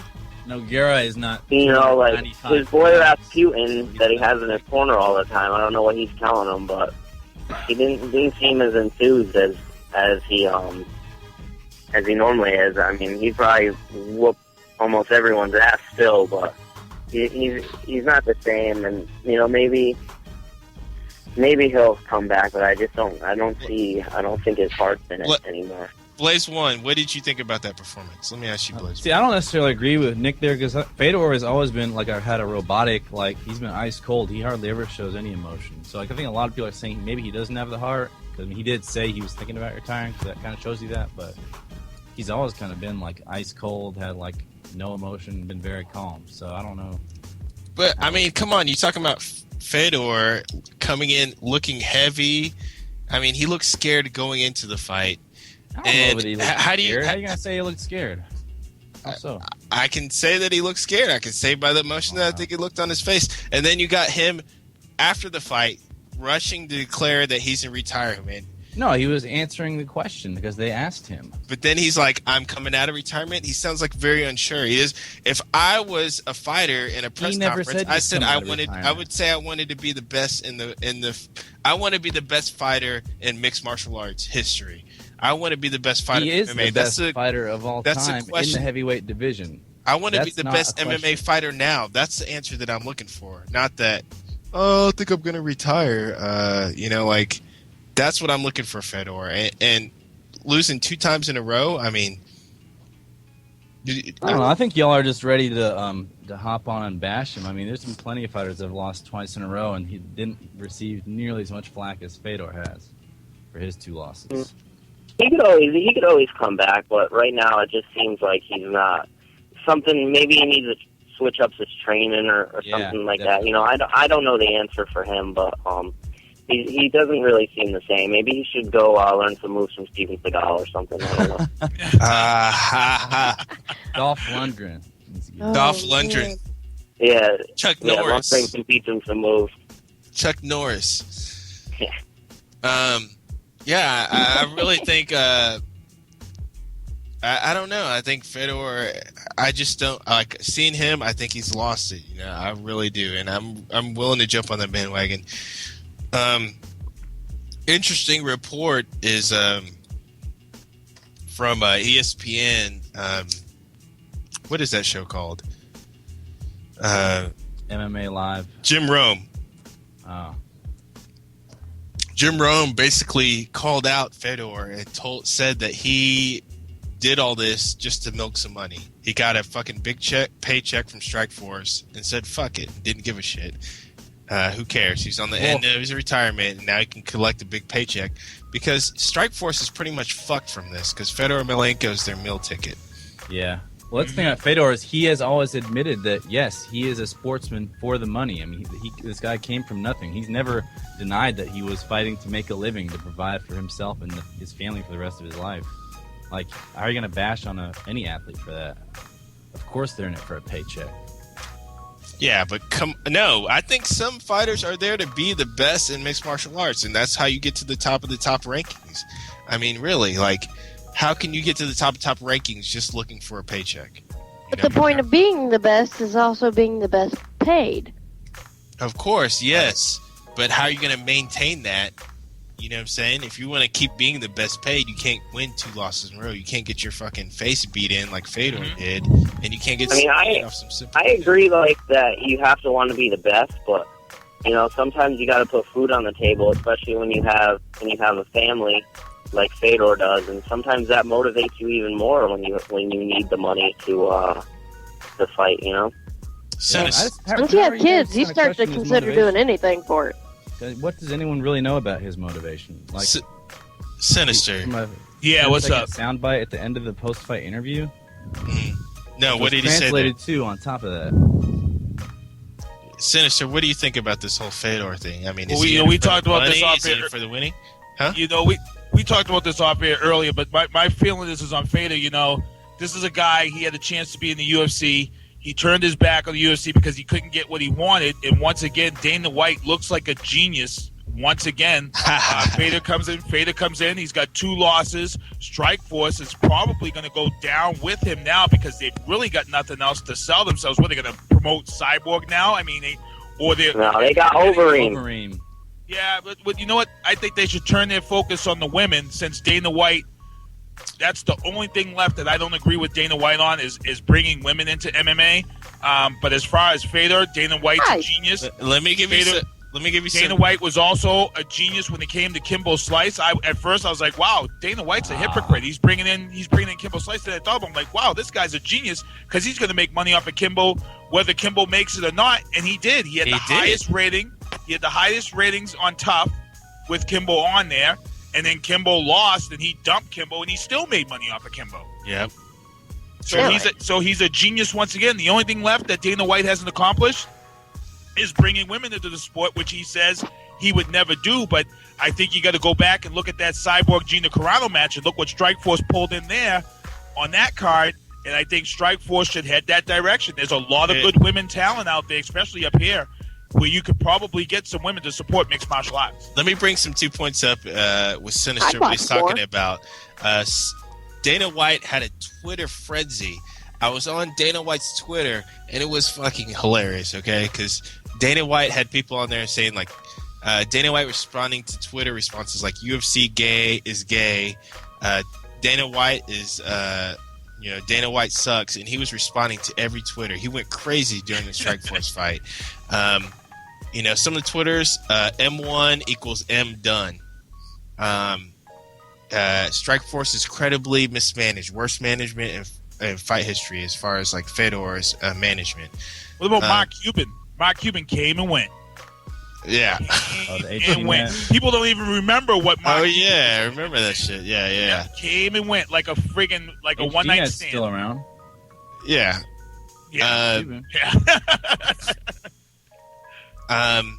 You should bring chicks in on it. But it's The crazy problem though. with But the chicks is there is not enough competition for Cyborg because she's freaking weighs too much. because she's a man and she has a cock. All the She's a good female man's fighters man, only weigh baby. about $115, $120. She weighs $145. They had her fighting some chick that was like 130 or something, and she demolished the person. She was like in a weight Gender class testing for Cyborg. Gender So- testing for Cyborg. Hey guys, I gotta go. Okay. Okay, but I'll All right. talk to you guys later. Yeah, sure. Nick, it was great Thank to you have so you much. on. Thanks for being on, man. Yeah. It was Thank great. you. I hope to have you on soon. All right. See you later, buddy. Take care, Nick. So wait. Being 145 pounds, she was man-sized?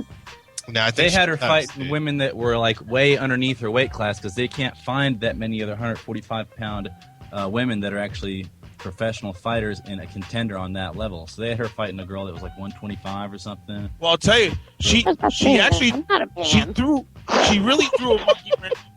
She really threw a monkey wrench into Strikeforce's plan because Strikeforce was really sinking all their money into Gina Carano, who is hot as hell, and that was something that they could have sold. But I can tell you right now, just from knowing my mixed martial arts, I was a huge fan of Gina Carano, but I had this feeling. I'm like, look, Cyborg is for real. She's a fighter, and I was like, I couldn't see it, and it went exactly the way it went. She jumped all over her like a pit bull and beat her down, and that's Strikeforce had problems when they lost Gina Carano because they were really looking for her to win that fight. Yeah. Well, I mean, she's coming back. Apparently, she announced her comeback during that Strikeforce. Yeah, but I how don't much- know exactly what She's she been can making do. movies. She's Yeah. been making movies, so She's how? just trying to promo. That's all she's trying. Yeah, you know, it's like The Rock coming back to Raw this week, you know, but he's only really going to be there to promote Fast 5 around the time WrestleMania comes around. So I mean, Yeah. you know, everybody's like, "Oh, The Rock's going to come back to the ring." It's like The Rock's not wrestling anybody. This guy's got signed to a multi-million-dollar movie contract. He's not about to hurt himself in the ring for WWE. He's here to promote Fast 5, and that's all he's there for. I'm all for bashing Strikeforce, but I will say that this Strikeforce was one of the most entertaining that I've seen in a while, and they broke the Showtime record with a 1.1 million viewer peak. So this heavyweight tournament, you know, strategy to draw viewers. I mean, like, I think it did. I mean, you got Fedor in there, but I mean, what's it going to do? And they had an interview with Scott Coker. He's talking about bringing Fedor back as a backup. As an alternate. As an alternate. What does that do to the validity of the fucking heavyweight tournament? You know what I'm saying? Like, Well, they already have some of those other guys planned as backups, like Shane Del Rosario, who won his fight. He could be an alternate too. So if you got to have an alternate, why not have the best fighter in as an alternate? yeah. I don't know.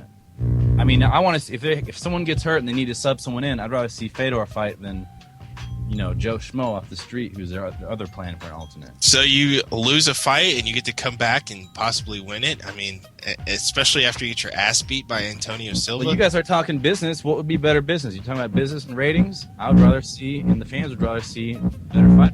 I'm talking about building a credible fight league. Not Well, heavyweight wise, Strikeforce's heavyweight division is better and deeper than UFC's heavyweight division, and you can't really argue that. I agree.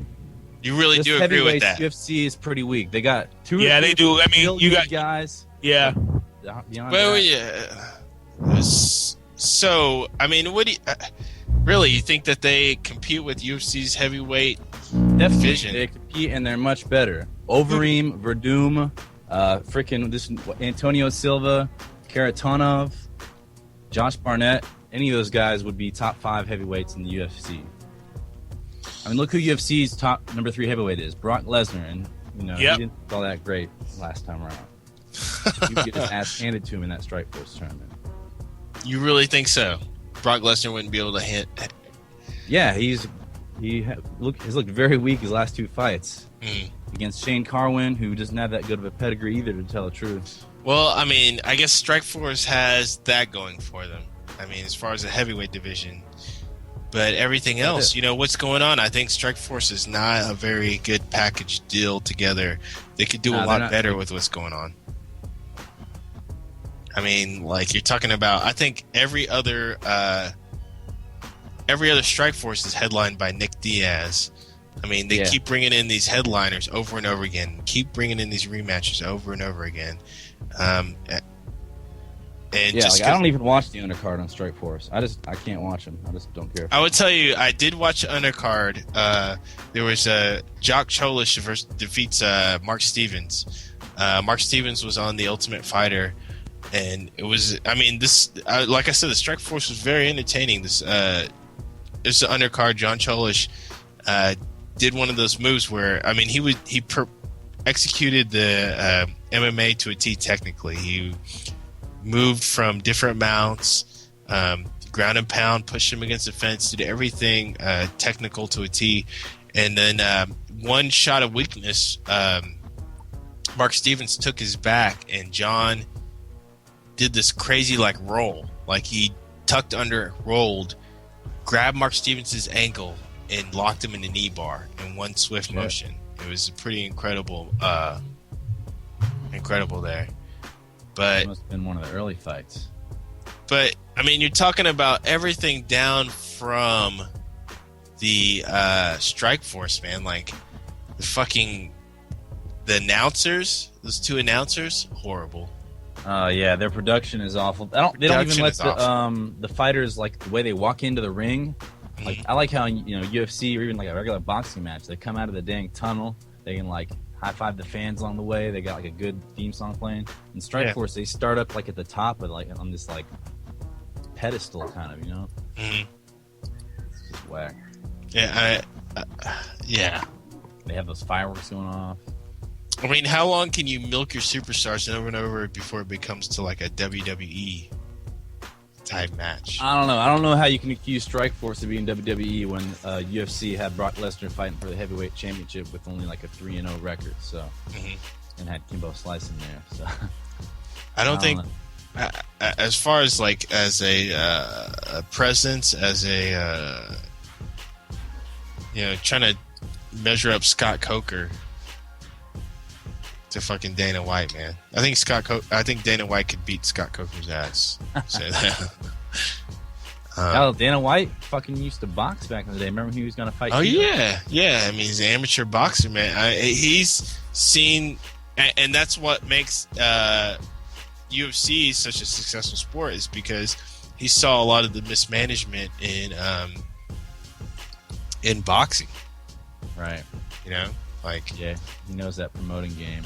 He knows what was up and what were the downfalls of that. And let me get into this. The UFC, who could beat Anderson Silva? Really? UFC? Yeah. Chael Sonnen, perhaps. He whooped his ass for 5 rounds until he succumbed to that triangle for submission defense. Yeah, but you really think give him a rematch? You think Chael Sonnen can stand it? But did you see? But Anderson Silva. Yeah, I did. But did you see Anderson? But you're talking about Anderson Silva. His technique was they talked shit about the Nogueira brothers. He said a black belt with the Nogueira brothers was the same as getting a meal with your Happy Meal. Oh yeah, he was hyping Happy shit Meal up. toy. He's not a very classy dude. But Anderson Silva's whole technique going into the fight was he was going to submit him no matter what, and he stuck to that game plan. Then you come up to this fight.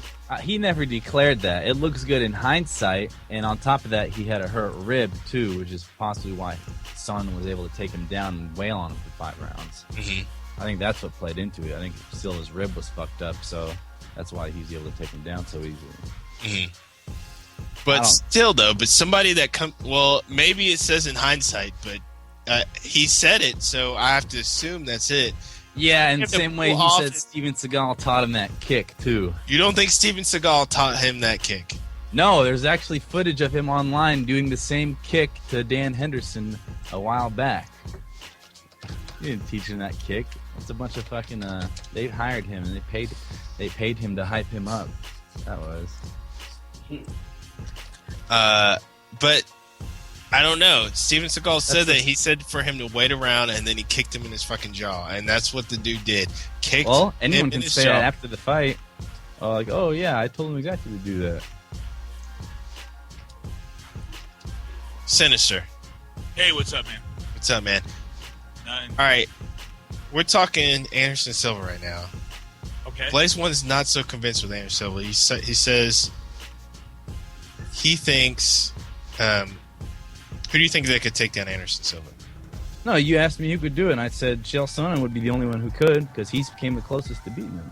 I'm not saying he will, but if you got to line up some candidates, that about GSP? I'd say Silva will probably take it. It's way bigger. Yeah, he is. Yeah, much bigger. Now, do you think all this shit was deliberately planned? Like he was talking about, Sonnen was talking about, hey. Garrett Belt is like getting a meal and getting a toy and a Happy Meal from McDonald's, and he decided he was going to submit Sonnen, and he did in the 5th round. And then he does this amazing kick to the fucking jaw and knocks this dude out in the 1st round. I swear, Anderson Silva did not lay one hand. He did not land one hit except for this kick to the chin. What did I say? He kicks this motherfucker and knocks him out in one hit. Did I not say that just a few weeks before when we were all talking? I said that was going to happen. He was going to kick him right to his face if Rick O was here. Mm. I actually hit Rick O up that night and said, "Didn't I tell you?" It was going to be a kick to the face. Silva is nasty with his kicks. Right now, he's going to be tough to beat. He's going to be a tough guy to beat. I have to pull it up, man. I called the fight. We do our predictions here on eventlevel.com and post it up in our blog. And I called the fight KO by kick in the 1st round. I also called that. I felt that he was going to come out swinging, and Anderson Silva was going to respond, like just to fuck with his critics. That this guy was a striker and he was going to come out striking. Plus, Anderson Silva was a counter striker. That he was going to come out and counter strike. And just by wild card, I said he was going to do it by kicks. I mean, that's where I called it at. Yeah, but did you call the Steven Seagal? I didn't call Steven Seagal was going to say a front kick to the fucking jaw. Okay, yeah. I didn't call that shit. Check out that GIF I posted. There's evidence that he has used that kick before against Dan Henderson a couple years back. Same exact fucking kick. This is before he was hanging out with Steven Seagal. So you think all this shit is a media ploy? What do you think about that, Sinister? Yeah, I actually read an article where it said Silva's promoters hired Steven Seagal because they're trying to gather him some hype in the U.S., but little did they know that Seagal is not really a big star in the U.S. They thought he was like a famous American movie star that people still he's got a hit TV show right now. Reality show. The Lawman. Yeah, it's like in his 2nd season, so... So are you still but all right, so you got Anderson Silva so fucking badass that he could say, I will promote you by pulling off a move and knocking a motherfucker out, and you will get all the hype from it. Like, nah, afterwards they're like, oh yeah, he trained me in it, but they didn't plan on him knocking him out with that kick. I don't know, man. You can even see in the fight when he knocked him out, he was almost surprised that he was fucking knocked out because it took him a split second to pounce on him and hit him with some follow-up blows. He was like, oh shit, did I do that? So pound for pound, who's the best in mixed martial arts? Does Anderson Silva hold that talent or hold that title, or do you think someone can take it from him? Silva definitely right now, just because he has the most title defenses in a row. GSP number 2, but Silva has won how many in a row? 13? But that's a weak division, I think. The middleweight division in the UFC, yeah, I've always felt that the 185 is their besides heavyweight. Yes. Yeah, I think the middleweight. I think the middleweight. Guys like Joe Lozon, guys like K-Flow. I think that's their most exciting. Oh, definitely. Weight class myself. 155, hell yeah. Yeah, 155, the 185s. I think those are sick. Myself, and I've been down the gym. I've seen Joe Lozon train. My son rode with Joe Lozon, and I see these guys like another guy, Chuck O'Neal. Keep your eye on Chuck O'Neal. This guy's a little over 6 feet. Fights at the 155. Kid's a beast. The kid's a beast, and I like the 155. I think it's a great weight. I think that's their moneymaker, to be honest. Yeah, there's got to be at least like 35 freaking good lightweights in the UFC. It's so competitive. And it's and it's a tough fight. I tell you, it's a tough weight. I've seen these guys that have to stay at that weight, and it's a tough one to stay at too. It's a battle.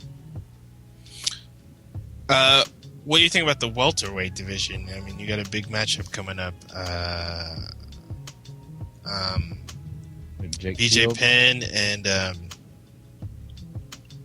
Sir Hump-a-Lot. Well, here's the funny thing. Sir Hump-a-Lot, John Fitch. When we went out to support Joe Lozon in Boston and BJ Penn lost that fight, you know, I thought that he was going to retire at the end of that because he really didn't look like he wanted to be in there. I got actually on my Facebook, I got pictures. I was hanging out with his mom, and I actually thought that he was going to retire. I was real surprised to see him stay in the UFC and come back. BJ. To be honest, I was really upset when he lost time. GSP because I felt he didn't really show up to fight GSP either. Oh, sorry about that, guys. Yeah, you didn't think BJ that was Penn a one-sided beating. But I don't think he showed up for it. I think when BJ Penn showed up to fight George St. Pierre, dude, he was way out of shape. I was kind of upset with. I mean, I know he changed weight classes, but hey, come on, you're fighting GSP. Let's show up to fight. And I felt he didn't show up for that one. Yeah. I mean, he said he had been training his ass off, but then he still didn't showed look up. Yeah. I think he might be one of those guys that just kind of always looks kind of pudgy, like Fedor. Like, there's some people that can train their ass off, and they're still going to have just... I think Fedor looked extra pudgy, dude. Homer Simpson, dude. This is his new nickname. Homer Fedor Simpson. I think, like, BJ could expand some of his training out somewhere. I mean, like... I don't know. I think he relies too much on one avenue of his technique, and he's multiple. He's deadly. He could go to the ground. He could stand up and box. You know, and when you're fighting a guy like Frankie Edgar, who moves around a lot, you know, I think he could. I think if I was gonna fight Frankie Edgar and I had the tools to fight Frankie Edgar, one of the first things I would go for is leg kicks, because you got to remove Frankie Edgar's mobility, because dude's gonna dance around the ring like a crazy freak, you know. Like, you got to remove that from him.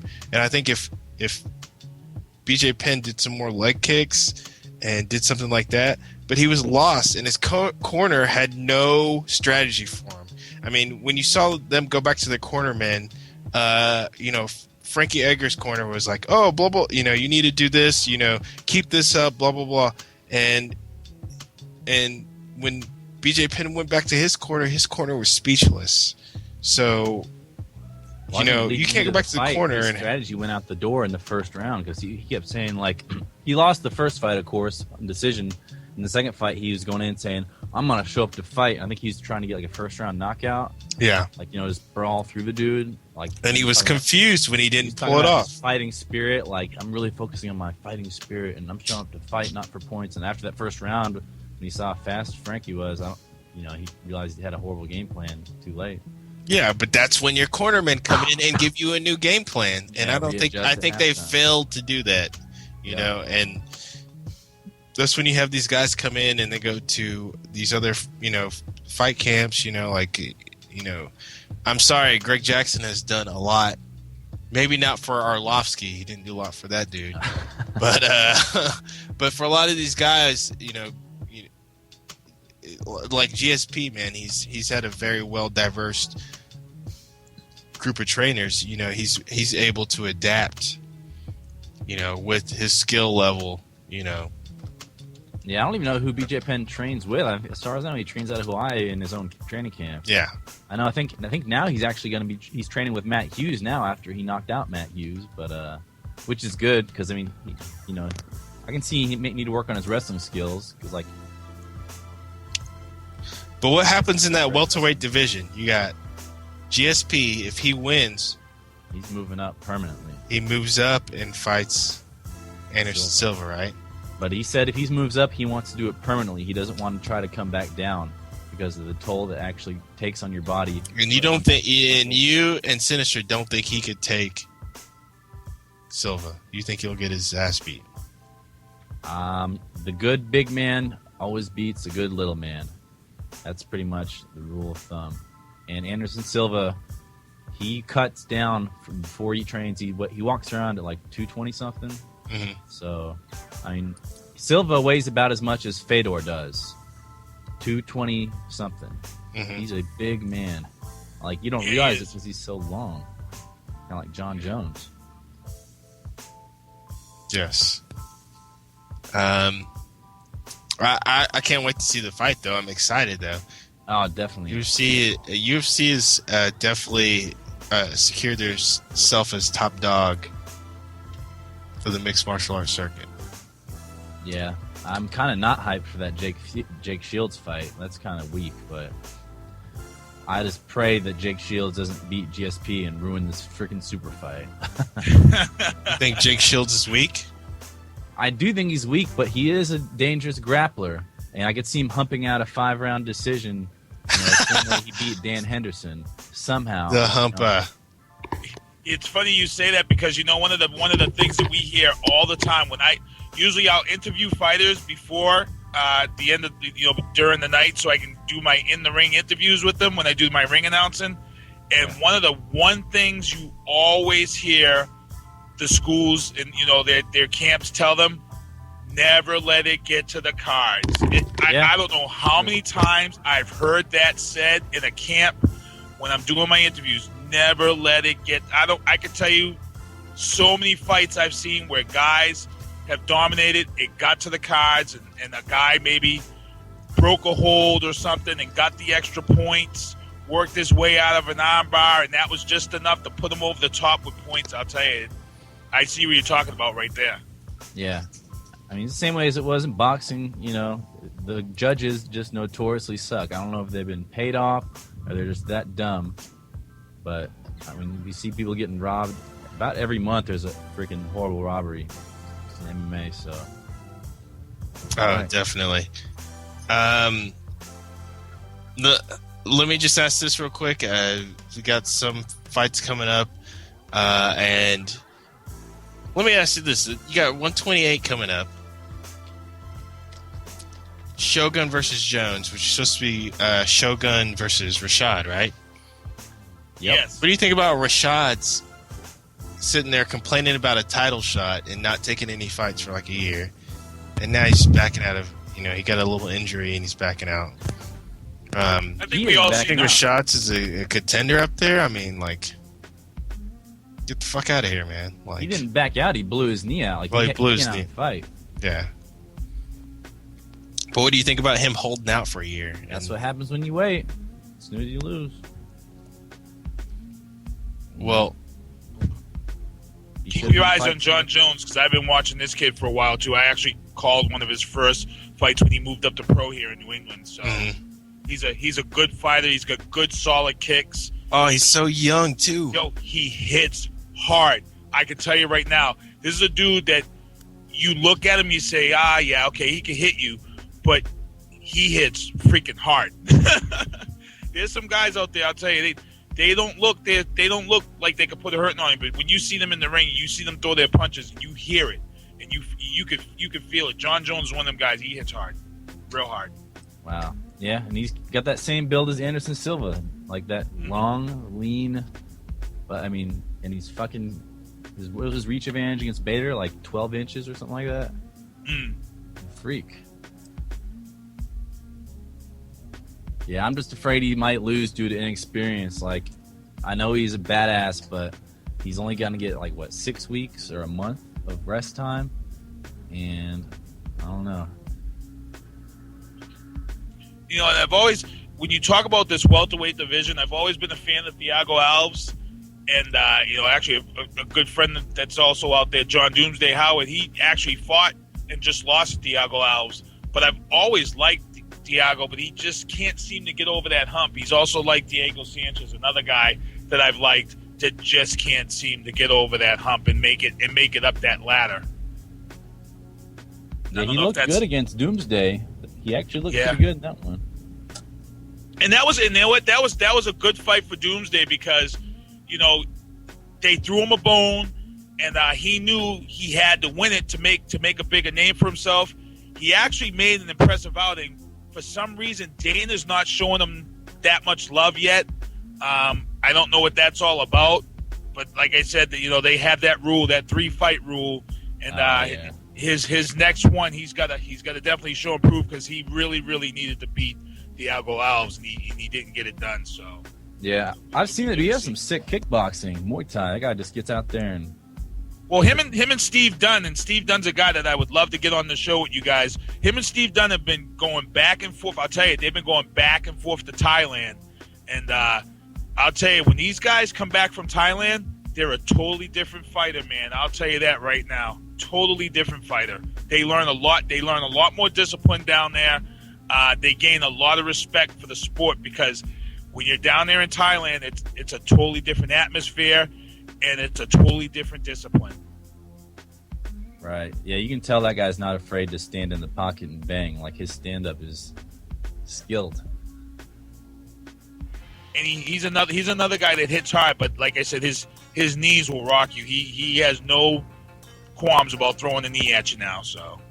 Yeah, only thing about him, he's looked a little bit one-dimensional his last few fights. Like, I don't know, I think he went against Jake Ellenberger, and I don't know, like easy for me to say, but maybe he should work on his ground game just a little bit. Because at that high level, if he goes against anybody with a good ground game, they're gonna know not to stand with him. Just, pull a Jake Shields on him and just take him down and do whatever. Right. And I hate to see that happen to good fighters, who clearly are great at stand up and just lose to some schmo who takes him down once per round and wins the decision. And sometimes the camp's to blame for that. I can't say a certain fighter here, but there's a certain fighter here in New England that hasn't made it up to that level yet, but he's a really good fighter here in New England.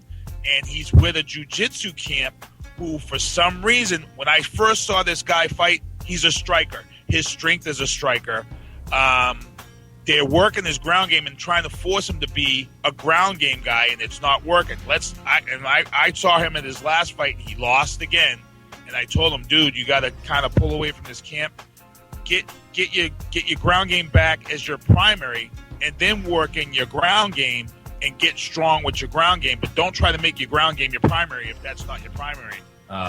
Shortly after, I found that he left his camp. So he's going back to being a striker, but he's going to get his ground game, but he's not going to make that his primary. Hey guys, we're rounding out towards the end of our show, so I want to ask you a couple of questions here. Between Blaze and Sinister, let me ask you: Shogun Jones, 2 wins.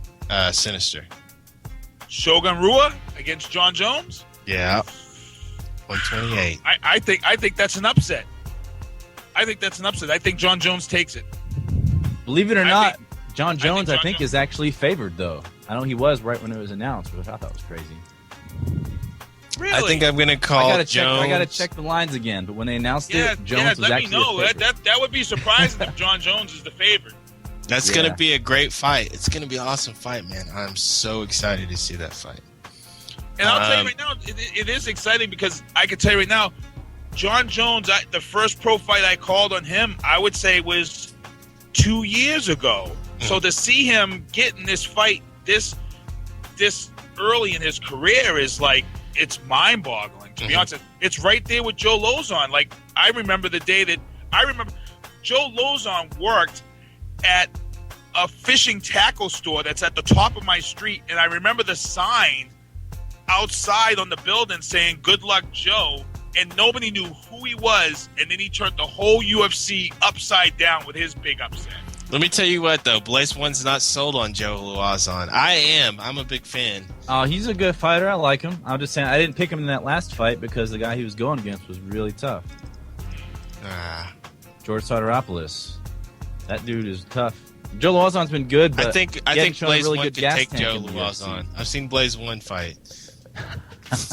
No, I like Joe Lawson. Who was it he fought? Freaking destroyed him. Gabe Rudiger? That was Gabe awesome. Rudiger in Boston. And that was probably one of the sickest performances I've ever seen Joe put on. The body slam. I actually used the body slam in the intro of our upcoming TV show, and he's sick. Dude, Joe's jiu-jitsu, I mean, like, I've been a fan of him since Ultimate Fighter, and I'm sure you've been a fan before that, Sinister, but the guy is incredible, and he's so young and talented, and I just like the guy all around. I'm a big fan. Here in Massachusetts, we have our own Hagler Leonard, because I remember that fight between him and K-Flow, it's when that topic comes up around here in the mixed martial arts world up here in the Northeast, everybody wants that rematch because Joe was a young guy. K-Flow caught him with the elbow, split the back of his head open. Joe panicked a little bit, but I'll tell you, Joe showed a lot of heart. He broke an ankle lock that he should have never have gotten out of because K-Flow will usually ankle you out. And that was a great fight. And I think if anybody wanted to see a rematch, that's one we would love to see. Yeah, Florian needs another good fight coming up. Is he still supposed to be fighting Jose Aldo or? To be honest, Melvin Gilliard? This is my opinion of K-Flow. K-Flow, when I saw him fight in Boston, it was a horrible performance. And my feeling about K-Flow is that he's a great guy. He's got his schools here in Massachusetts, but he's also locked down that ESPN contract hosting their MMA show. And my feeling is that his mind isn't really set on really being that guy in that ring. I think maybe he's just there for a check because he really can't afford to get hurt and lose that ESPN contract. Right. That's my opinion. That's my feeling. Because right now, mixed martial arts in the school are bringing the money, but ESPN is bringing the money. He looks good on that MMA show, and he can be there for a real long time. And he's a smart guy too. He's a good commentator. So he's a real smart guy, and I think that's where his heart really truly is. Hey guys, I got to wrap this up. One more question: who wins Strikeforce heavyweight tournament? And I'll go ahead and tell you who I think is going to win. Alistair Overeem, but let me hear what you guys got to have to say. Steroided out Alistair Overeem. They don't test. They got to test. Yep. Big head, steroided out Alistair Overeem. I mean, it's got to be the guy that's going to sell. I mean, they had Fedor on the EA MMA sports game. He's lost 2 now, so that's tainted. And if EA Sports is going to come back with another MMA game, they're going to have to get somebody. Strikeforce is going to have to provide them with somebody that sells. It's got to be Wolverine. What do you think there, Blaze? I'm still torn. I'm torn between either Bigfoot Silva, who I think that guy he's only lost I think twice, and he's hungry. He's fucking hungry, and he's 290 fucking pounds, and his jiu-jitsu is crazy. Yeah, he's a giant. I don't know. He impressed me.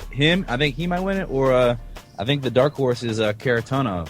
His record's like 27-4. No Barnett. I don't know. He has to pass the steroid test too. He popped hot in his last one too before he was supposed to fight Fedor. So Karatanov has already beat Overeem. He's already beat Verdum, and he's no joke. He's a dark horse. All right, man. You guys have heard it. I got to throw in Shogun Hua. That's my pick on that fight. I didn't get to throw my opinion on that. Shogun over the inexperienced John Bones Jones. Hey, great final round tonight. I'd like to give it up for my guests, Gerard and his Rising Star Foundation. You can Google that.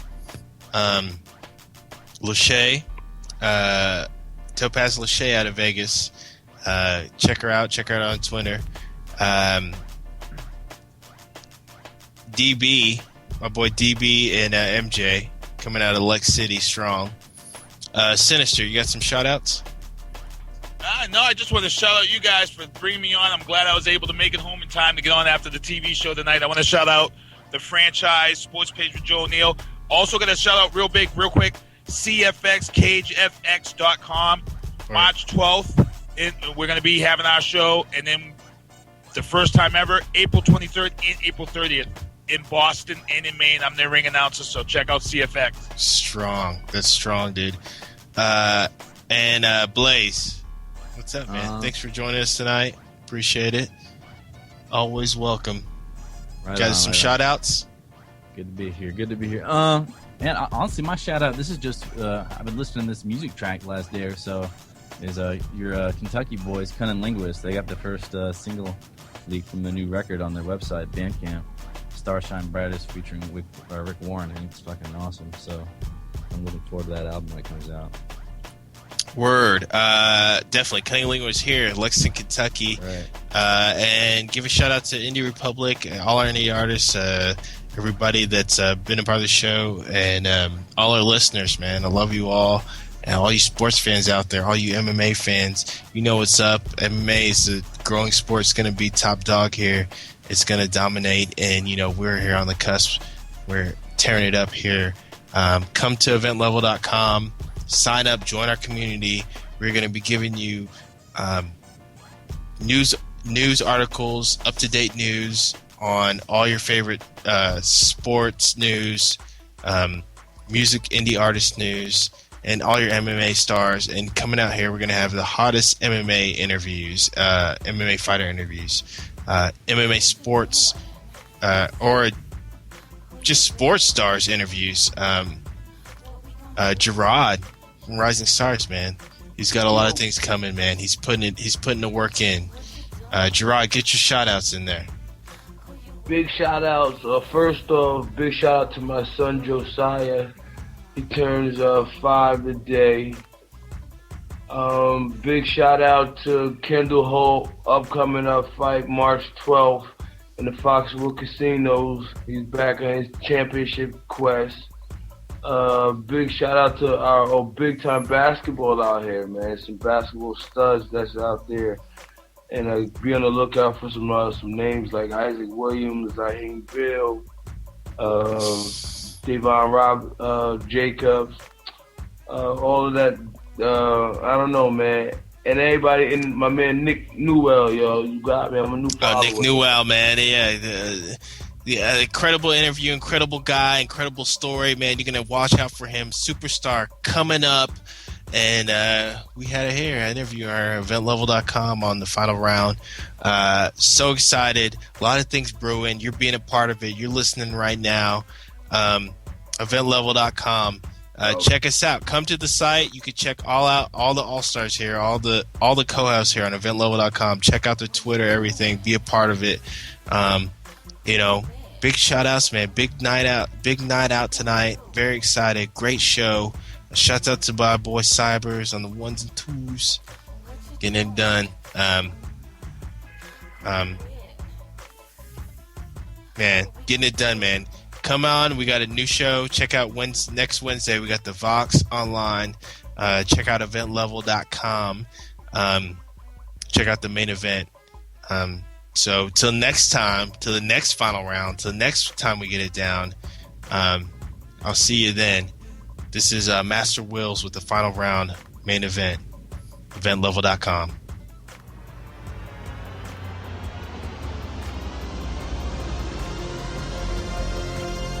Would Jenny Talia please see the manager? The manager needs to see Jenny Talia immediately.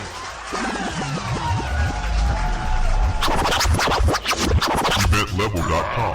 Join my community, and together we can rule the galaxy.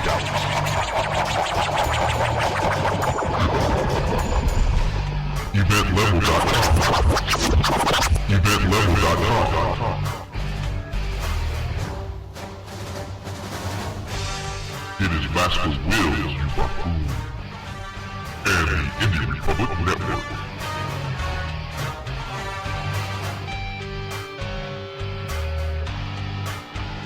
EventLevel.com. Join my community, and together we can rule the galaxy.